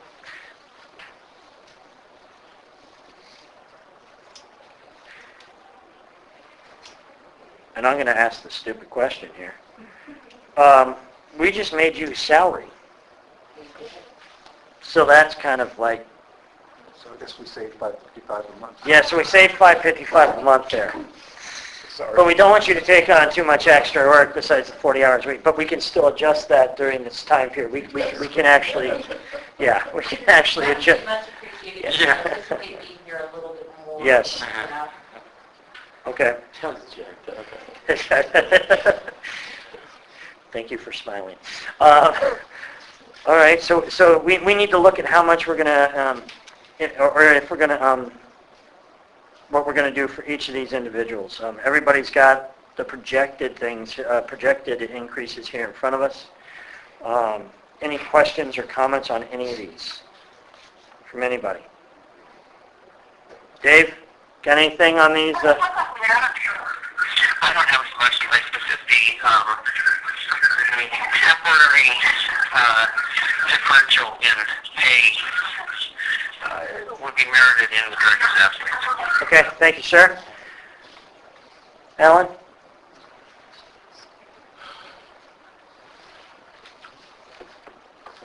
Well, everybody's here, and so I'm wondering, is this okay with Matt and Erica and Bill and Nicole? Are the four of you okay with these if these changes occur? Because we can talk a lot, but if it's not acceptable, then we're wasting our breath. Does that work for all the four of you? Some of these, Bill Walker has discussed some of the additional responsibilities that we would need to take on with us. Is this going to be too much of you for you clause added onto it? And I believe that all of us realize, first of all, we're a very, very strong team. We're a team. We're a collaborative and cooperative team, and we all support each other. very, very well. So yes, it's acceptable. The only other thing is that there's a hole with the role of the commission, because the commission's going to have to be, or somebody on the commission's going to have to play a role which is more communicative and central than we've had. Right. And that's missing from this, but I think we have to sort of get that picture sort of overview. As a liaison. As liaison, or just voice that people can talk to and can talk back, so that it's an ongoing dialogue, which then can come to the whole commission or not. And I think that we have to work on. Advisory. Yes, something like that. You know, it's missing in this. I don't. I think I need those kind of comments. Yes, Bill? I do have some thoughts, and at the risk of this sounding lack of any kind of intent, but the good thing, is there an option to not opt for this for any individual? Because I actually believe it's a privilege to be able to take on any kind of responsibilities. That money could be used elsewhere. Well, there's definitely that. I mean, you have the option, of course, but we don't want to... I don't want to take away from well-deserving other colleagues that certainly would be doing, in my estimation, proportionally greater effort. Thank you. Well, this goes away when we get an interim or a director, so that goes without saying. And in the meantime, obviously, we're saving money on an interim or a director. So, and I don't think the total there per month comes... I'm not sure how close that comes to your actual salary currently. In 1944? Right, it's pretty... Oh, yeah, I mean, my salary's more like 40-something. Yeah, so obviously we're saving a couple thousand even now per month. So I'm not too concerned about the amount, maybe just the equity in it, or... I mean, it sounds reasonable. Just where these numbers came from, I actually had it.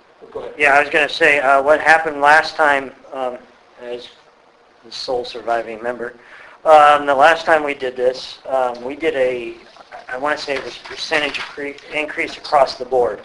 And one of the discussions that I had with Bill when I needed help jogging my memory, I said, you know, one of the things I had a problem with last time we looked at replacing the director when Craig left was I didn't feel that the percentage increase across the board was always the right thing to do, because, and not taking away from anything that anyone, please don't take it that way, because that's not what it's meant. But obviously, proportionately, some of you will do more, and some of you will, you know, won't do quite as much as others. And so I thought, you know, that percentage across the board may not be the way to go this time. So that's how we did it last time when Craig left. And so I asked Bill to kind of give me an idea with hours worked and more of a staffing type thing. Hey, give us something where we say, hey, this is the jobs that these people are going to take on. You know, let's look at staffing hours and responsibilities and make whatever type of percentage increase we make proportionate to the staffing, but, you know, the actual work that they're doing. The increase in workload. That's the big word I'm looking for there. So that's why he put this together.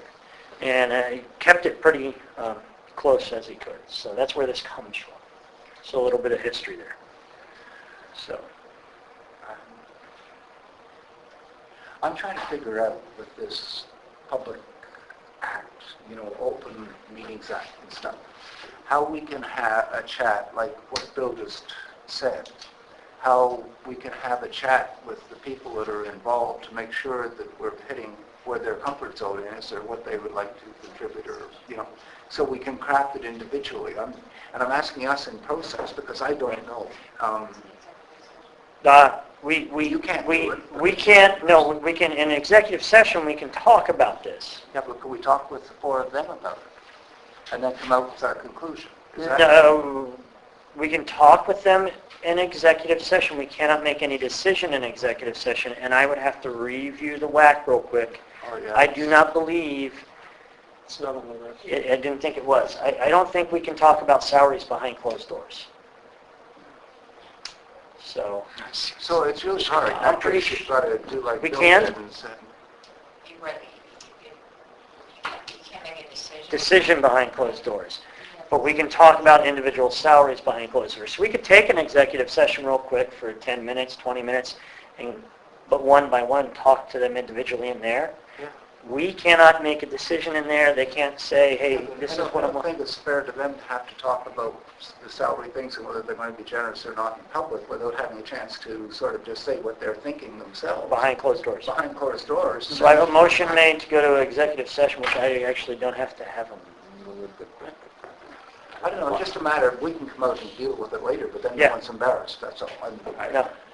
What are you going to say, Steve? I don't know why. I think we just done a motion to approve it now. That's what I think personally. Just get it done, man. You're going to do the work. I don't think we... You all have discussed this. Beg your pardon? You've discussed this previously, up to now, so. So there's been prior discussion on this with these employees. And they're okay with the workload? Can I ask you, Bill, just trying to understand your duties. I know you do spend some time, the website, you keep the website up to date, I'm sure. Voucher approval, going through that, just general supervision of everybody, going around making sure things are getting done. I mean, there's a lot to it, I realize that. The duties that people are picking up, especially the folks that are getting 20%, are primarily picking up the duties that they need to from you, that have to be done. Is that what Right. Well, we've discussed? there's a couple of things, and part of the driving force in the discrepancy between the amounts, part of the driving force there is not so much the duties, but the discretion that these individuals now will be exercising, and a little more pressure put on them to make the right call in situations where normally maybe would fall to me. So in other words, the issue with the lady who got double booked for her Right. that follow-up phone call on Monday morning, there's no director here. Erica's dealing with that. Issues that are at the front desk about some little piece of policy that's maybe not that clearly defined, that suddenly Aaron has to make those decisions. Personnel issues that any one of these people have to deal with, they don't have a director to bounce those off. They have to make that decision themselves. So the discretion is greater in Nicole's, Erica's, and Aaron's case. The increase in discretion is greater by me not being here than it is in Bill's and Matt's case, who tend to work a lot more independently anyway. Let me ask you this. When you're on vacation or say you're sick for a week or two, who's your second? Who's the person that's going to make decisions, make the final decision? I've never really had one second. It's been this team, and as Erica described it really well. I've never worked with a group of people like this. I mean, it's an amazing level of collaboration and respect for each other And that's good. that they all show. But if there's a conflict, who has the final say? Us?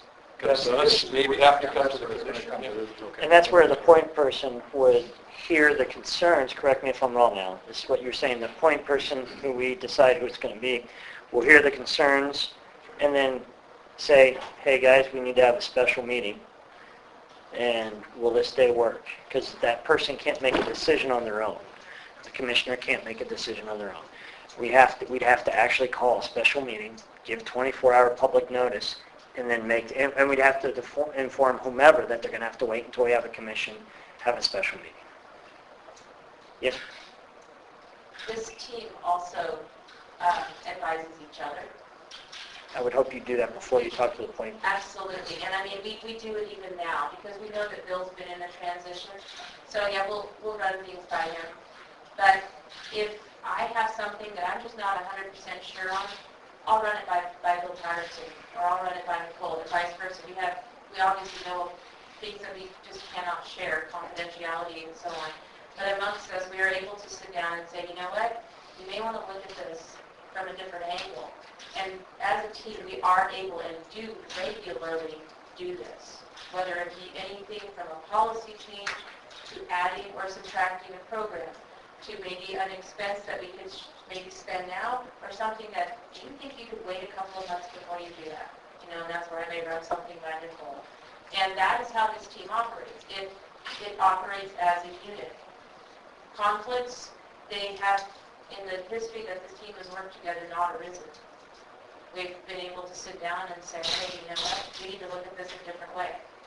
And I think that moving forward, that is how this team will continue to operate until we have a permanent director. We will continue to bounce things off of each other. We will continue to include each other. And if one of us is stuck, we go to the other. If we're all stuck, we're going to go to our advisory on the commission and say, hey, advise us on this. We're a little bit stuck on this. And then we would make a recommendation or a decision based on the advisory that we would get from you guys.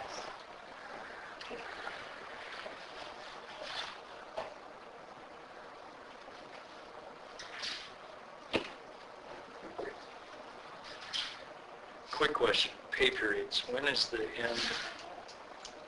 What's your pay periods run?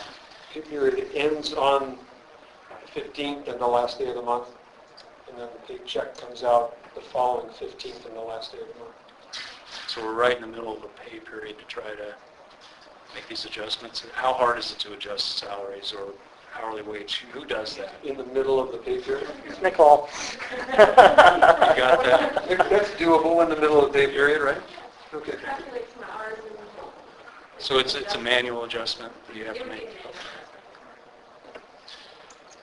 Erica, what you're saying sounds good, and it sounds really healthy, except for one problem. And it's the one that we've run into time and again since I've been on this thing this year. And it's sort of a set of ethical questions that can come thundering out of the public or out of the statutes or whatever. And there has to be sort of a monitoring of that now as well in the group. Instead of it's a good idea or it's not a good idea, as you're working through things, because when people are in the same environment, quite often they can have a consensus on what's a good idea, and yet somebody that's not there comes thundering out with something that wasn't thought of. And I think that you're going to have to add that baffle on your discussions, even if it's one person taking an alternate side, just to be a little difficult for the group to work through. Yeah, but that's and that's where I think that if somebody feels uncomfortable, that would be a time to have the discussion with the broader community. The supportive side is really nice, but sometimes you can support each other over a cliff. Well, this team has had times where we have disagreed. And the nice thing about just this group of people is they're able to say, you know what, I just don't agree with that. Good. Dave? Yes, sir. Do you have anything you want to add on this before we make a motion? Do we have a motion out there already? Oh, okay. Do you have anything you want to add or concerns that you have, sir? I have no further discussion. Okay, no further. Thank you. I'd like to make a motion that we look at the succession planning, that the payroll team administrator Nicole McKinney, her salary be increased 20%. Aquatic director Erica Miller, her salary be increased 20%. Senior cashier Aaron Midget, her salary be raised 20%. Maintenance supervisor Matt Morris, his salary be raised 10% during this time until we can find an interim director or a permanent director in the Park District. So we have a motion to accept the payroll increases as written all the way down through Excluding excluding the head coach. yes. Do I have a second? Second. Second. There's further discussion. Given the cuts and the sort of expense accounts of the team, I'm wondering if that 10% might be reallocated from a personal salary into that budget line for Bill Patterson or for the swim team, so that In fact, his generosity is there, but it's also something that helps the part that he's working with, the program.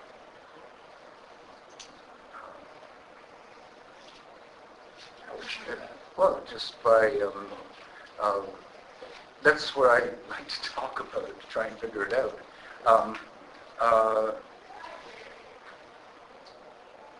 If we can leave that as an option, maybe in December 27th, we could figure out how to work that and have it on the, know that we have it on the table, is keeping with the recommendations, the equal treatment across the people that get more.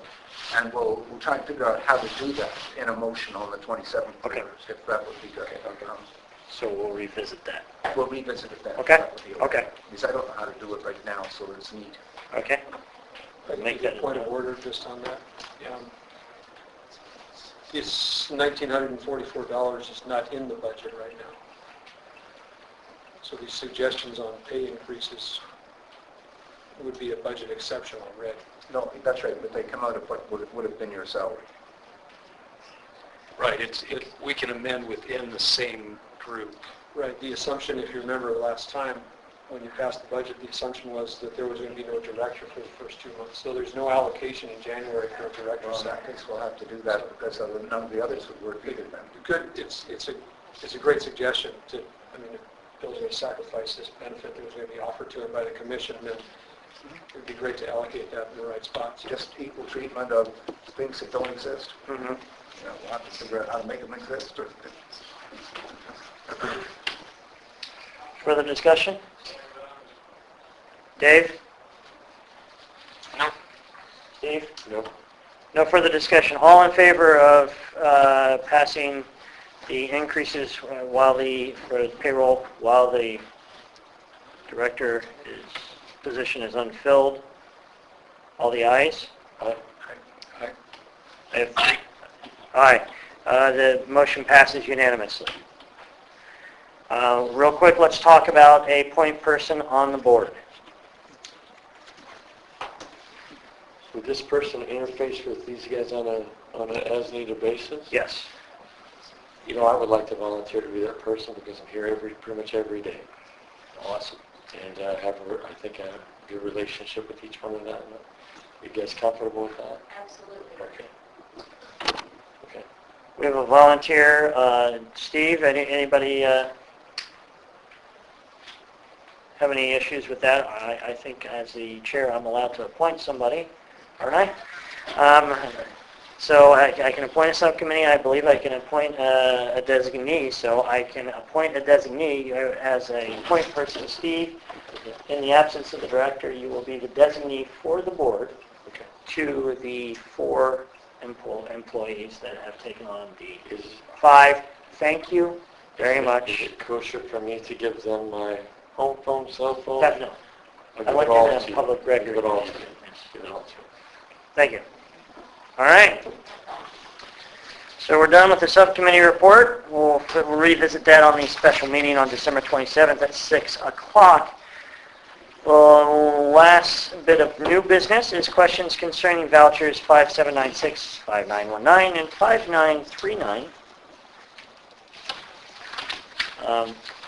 We had a public, I guess that would be the best way to put it, a concern come out from a public records request about vouchers. And it was not just made to us, it was also made to the state auditor's office. Even though we self-reported, but these vouchers came up. I did provide you with the vouchers and the questions that some of the questions we could have beforehand. I'm going to ask the board for any questions first. Questions or comments on the vouchers? Where did you give them to us? It was in an email? Yeah, I have it. Do you have it? I have to know.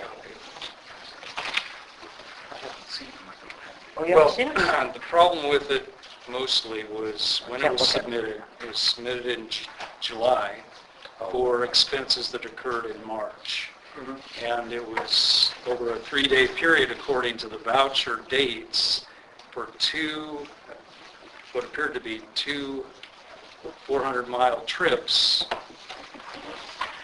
from Coach Patterson from I assume Portland, here and back, here and back. It seemed, at the time, I think Commissioner Hoffmeyer asked whether they were probable that it was swim meet reimbursements, and from what I read, that's just from what I recall. I didn't listen to the tapes or anything, but at the time, Bill Walker indicated that he wasn't sure that may have been the case. Obviously, it was not the case. It was reimbursements for vouchers that apparently were coaches' meetings or some Applebee's reimbursements. Got a summary here if you want to. Let's hear it. Yeah, let's pass that out and we can all, once you all have it in hand. I can Anyway, go through it. did you by any chance send this to Dave? I did not. This was just in my, Can you please send this to Commissioner Walton when you get finished tonight? Dave, did you hear that? I'll have this sent to you to your email so you can review it later to also yeah, I have a hard apologize, copy. Dave. I forgot that you were not going to be here, Dave. I apologize for this. Thank you. So there are, we definitely had some clerical errors here. The one that Kirk is addressing is the last one on this list. There's a trip that Bill made up here, came here on the 11th, went back on the 12th. And I can vouch for this situation because I'm incredibly scatterbrained when I have just taken a brand new job, and and maybe a couple of months before I say, hey man, I did not turn in this form, or I forgot to do this, and Bill didn't turn that travel voucher in until July, and the dates on the, let's see, pull them out here. The date on voucher 5939 was July 18th, and the date on, I'm sorry, that was 5919. The date on 5939 was August 1st, so 2 weeks later. And what it looks like is that Bill submitted one ferry receipt and the round-trip mileage on the first one, and then he submitted another ferry receipt and the round-trip mileage again on the second one. So when Bill and I were sitting and talking about how this could have happened, I won't repeat what he said, but it was basically reaching for his checkbook and wanting to write a check. So, Well, that's really the bottom line. Is yeah, if we've it's been an error, right. just pay it back, and especially before the end of the year, so we can get it in this year. Yeah, I guess. so the money's in the bank. The $259.90 has been reimbursed to the district. It's interesting.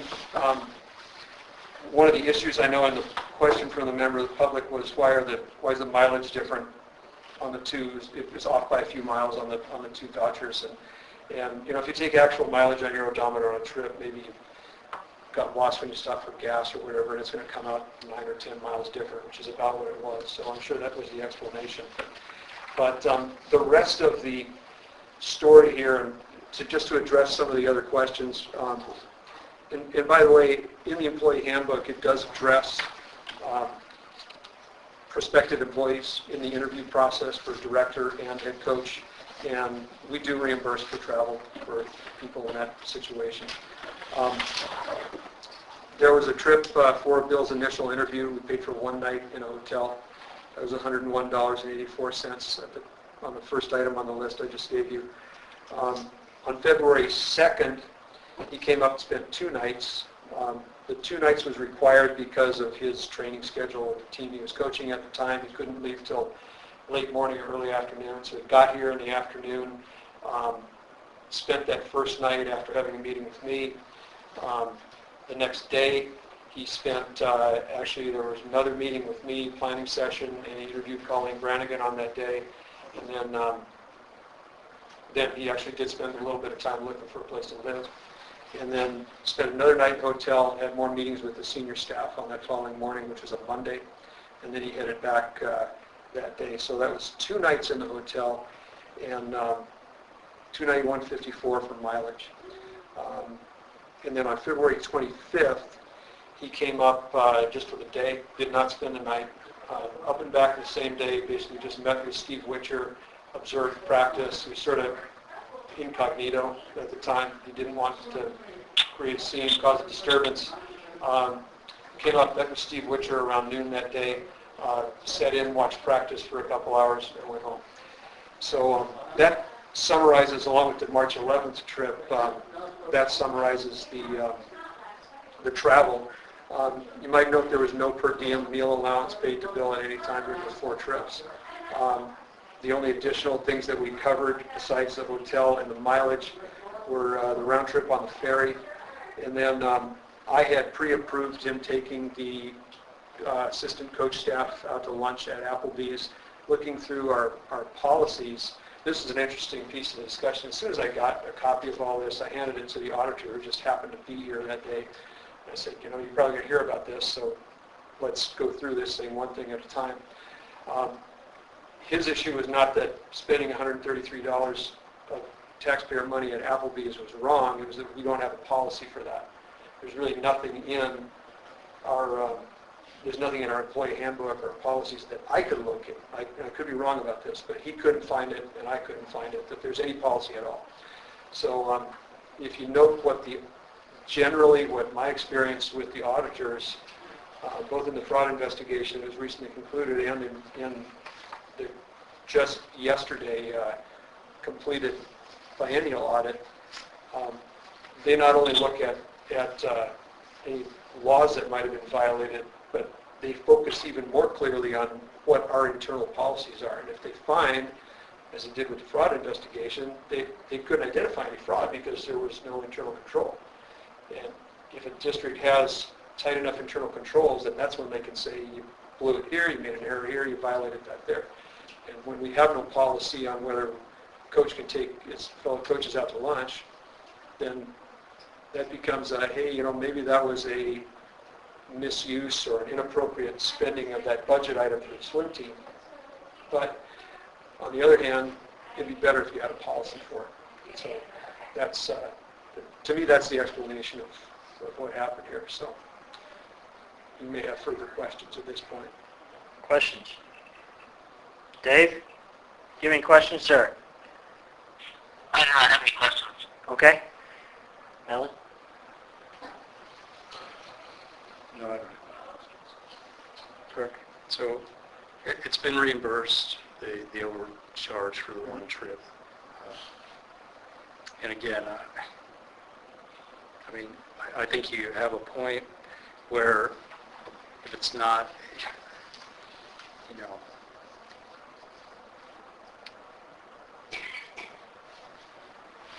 we really have to be careful with using district money, taxpayer money, for especially in the area of the swim team, in these really touchy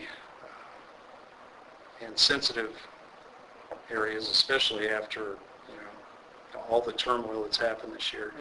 Mm-hmm. To get all these policies written in this policy and procedures manual would be great. We're always going to miss something. There's always going to be somewhere that we're not going to address something that, you really have to step back and go, if I'm a taxpayer standing outside the district and I'm seeing the district director take his group out to Applebee's on the district's dime, how does that look? And as a taxpayer, I'm thinking it's probably not looking very good. So I don't know how to tell you that it's just the poor decision. Yeah, I will say this, working for the federal government, I worked for them for 34 years, whatever, I don't know, something like that. And I've seen a lot of things change, and that's one of the things that's changed. We used to be able to have, there'd be like a Thanksgiving meal. I worked at this base in Indiana.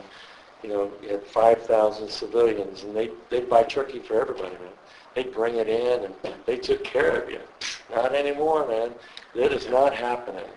Because they have really, tightened that down. And I understand what you're saying. Well, and coming from the private sector, if you you have your own business, your own company, you can do whatever you want with your funds. And it's a real easy habit to get into, but that really switches out when you're in anything to do with taxpayer dollars. Well, I think, to that point, I agree with you completely, Kurt, by the way. And I think if you look at where we were last March and just kind of getting into this mode of, hey, when anything out of the ordinary, I need to at least inform the commission of where this is going or what it is that's happening. And I'm not sure that given if there was a repeat of this situation, I'm not sure I wouldn't want to approve it again, but I would at least say, hey, But I mean, if you look at that scenario, what was of ultimate importance to me at that time was that here we've got this new coach, we've got a team of assistant coaches that well, they had vetted him already. If you remember, they're part of the review process, all of them, the interview process. But it was very important to me that we get things started on a good note. And if it takes $133 at Applebee's, my thinking at the time was no-brainer. It's a good use of the swim team's budget, and it was within the swim team's budget at the time. So that was my thinking at the time. And if I were staying here, it would certainly be on my agenda to take things out of the ordinary like that and go, hey, commission, do you think it's a good use of funds? Do you approve it? I just did it. You should probably know about it before. I mean, there would be a ton more communication than the level that the commission was getting from me last March. And I think you're right. We do need to get a policy put in place just to, nip it in the bud, so it's not a question. It's not a problem. Just a quick question, Bill, refresh my memory. What was the date on that for the It's either the 11th or the 12th of March.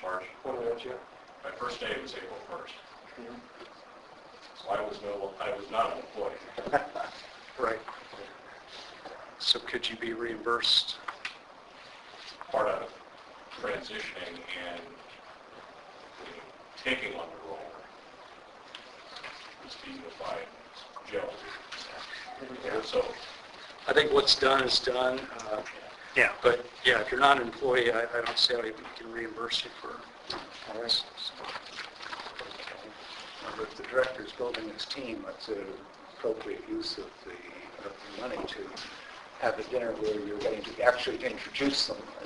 So I don't see it in that transition time as the same as if you did it now, which would be party. Yeah. Doesn't go. We did have a staff Christmas party, and trust me, it was all potluck. Even the apple juice, Any further questions or concerns on vouchers 5796, 5919, or 5939? Nope. Dave, anything from you, sir? Yes, sir. All right. Last thing for public comment. Is there any additional public comment? No. Discussions or comments from the commissioners? I'll start with Mr. Walton. Any further discussion or comments from you? Thank you for allowing me, commissioners, members of the public, to be absent. It was an error on my part. I will take full responsibility for not being in town. I did not fully realize when I would be taking off before scheduled vacation. I would like to say thank you to Mr. Walker for his work for the district during the time that he has been here. We do wish you success in the future. We look forward to finding someone who can take on the responsibilities and the hopefully the end of the drama. But again, thank you, and that's all I have tonight. Thanks, Dave. Thank you, Dave. And thanks for calling in from your vacation. Appreciate that. Alan? No, just good luck, though. Thank you, Alan. Steve? Thank you. I was thinking, testimony, I personally think that you should take away from this is the team you built. And, you're just one person. You should be. And I know you are because we've talked at great lengths about that. And, it's like the job I do at work. And I think Carolyn would agree with this, the people who work for you. I look at the people that work for me at work. They're amazing people, and they make me better than I really am. And I know you feel that way. I've heard you talk at length about them on a personal level. Nicole, he looks at you like a father. And I know it's mutual. We've talked at length about that. I would just encourage you, just to hang in there. Because there'll be somebody that comes along that will fill that spot. And that's how life is. And, it's awesome that you looked at him as a good supervisor. I've had great bosses before, and when they went on, I missed them dearly. And it felt like something was gone. But you know what? You grow through it. And I would encourage each one of you. I know you'll miss him. I know you respect him and you love him. And I just encourage you just to keep working hard, right? This team that he's built, perform. And Bill, have fun paddling, man, all over the place. It's been great to get to know you, and I told you once before, and I've been a minute, the day that I saw you come out of your office to approach a young girl, and that you make time for her every time she wants to show you her new shoes, or her new purse, or her new suit, that's real deal, man. You can't fake that. And I will forever, my friend, hold you dear to my heart. And will always be your friend. It's been an honor to work with you. And for all you, Merry Christmas. God bless you. And thank you, Steve. Kirk. Okay, good luck. I have a couple things. One, thank you very, very much, Carolyn, for lending your expertise, experience, and in all our manners. I really, really appreciate it, and appreciate the time you're willing to take away from your family. That's especially this time of year. Thank you. I'm very grateful. To the staff members, thank you very much for stepping up in this period. I really appreciate your professionalism. Thank you very much. Bill, thank you for putting up with us for a year and 8 months, however long it's been. I appreciate your service to the district and the taxpayers and wish you the best in the future. It's been my pleasure, Sean. Really it has. Thank you. Our next meeting is Thursday, January 16th, 2014, not 2013 as noted on the minutes. It will be 2014 at 7 p.m. Regular meeting. That's our next regular meeting. Our special meeting, which we will actually make the correct announcement, will be December 27th at 6 p.m., 2013. That being said, I make a motion to adjourn. I have a motion to adjourn. Do I have a second? We have a second. All right. All in favor? Aye. Aye. Everybody have a happy holidays. Thank you very much. Dave, good night. Have a good day. Thank you for allowing me to call in and for the notification that we have to be. All right. I will get that stuff to you as soon as I can. Thank you, sir. Bye-bye. You start going through it.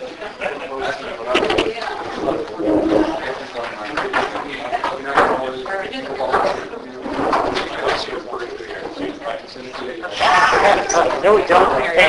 We pay for it, brother. Thank you. You guys, Yes, ma'am. the woman that Bill's talking to, knows about the benefits.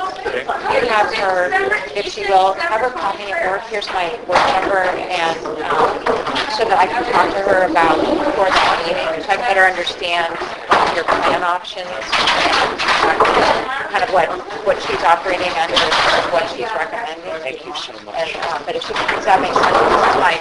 I had, email her, I will, but it's just, obviously, you're working today, too. Okay. So I can, that way I'll better understand what your options are. I'll be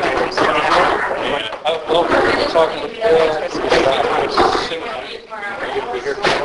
I'm not tomorrow. I've got a red wine, so.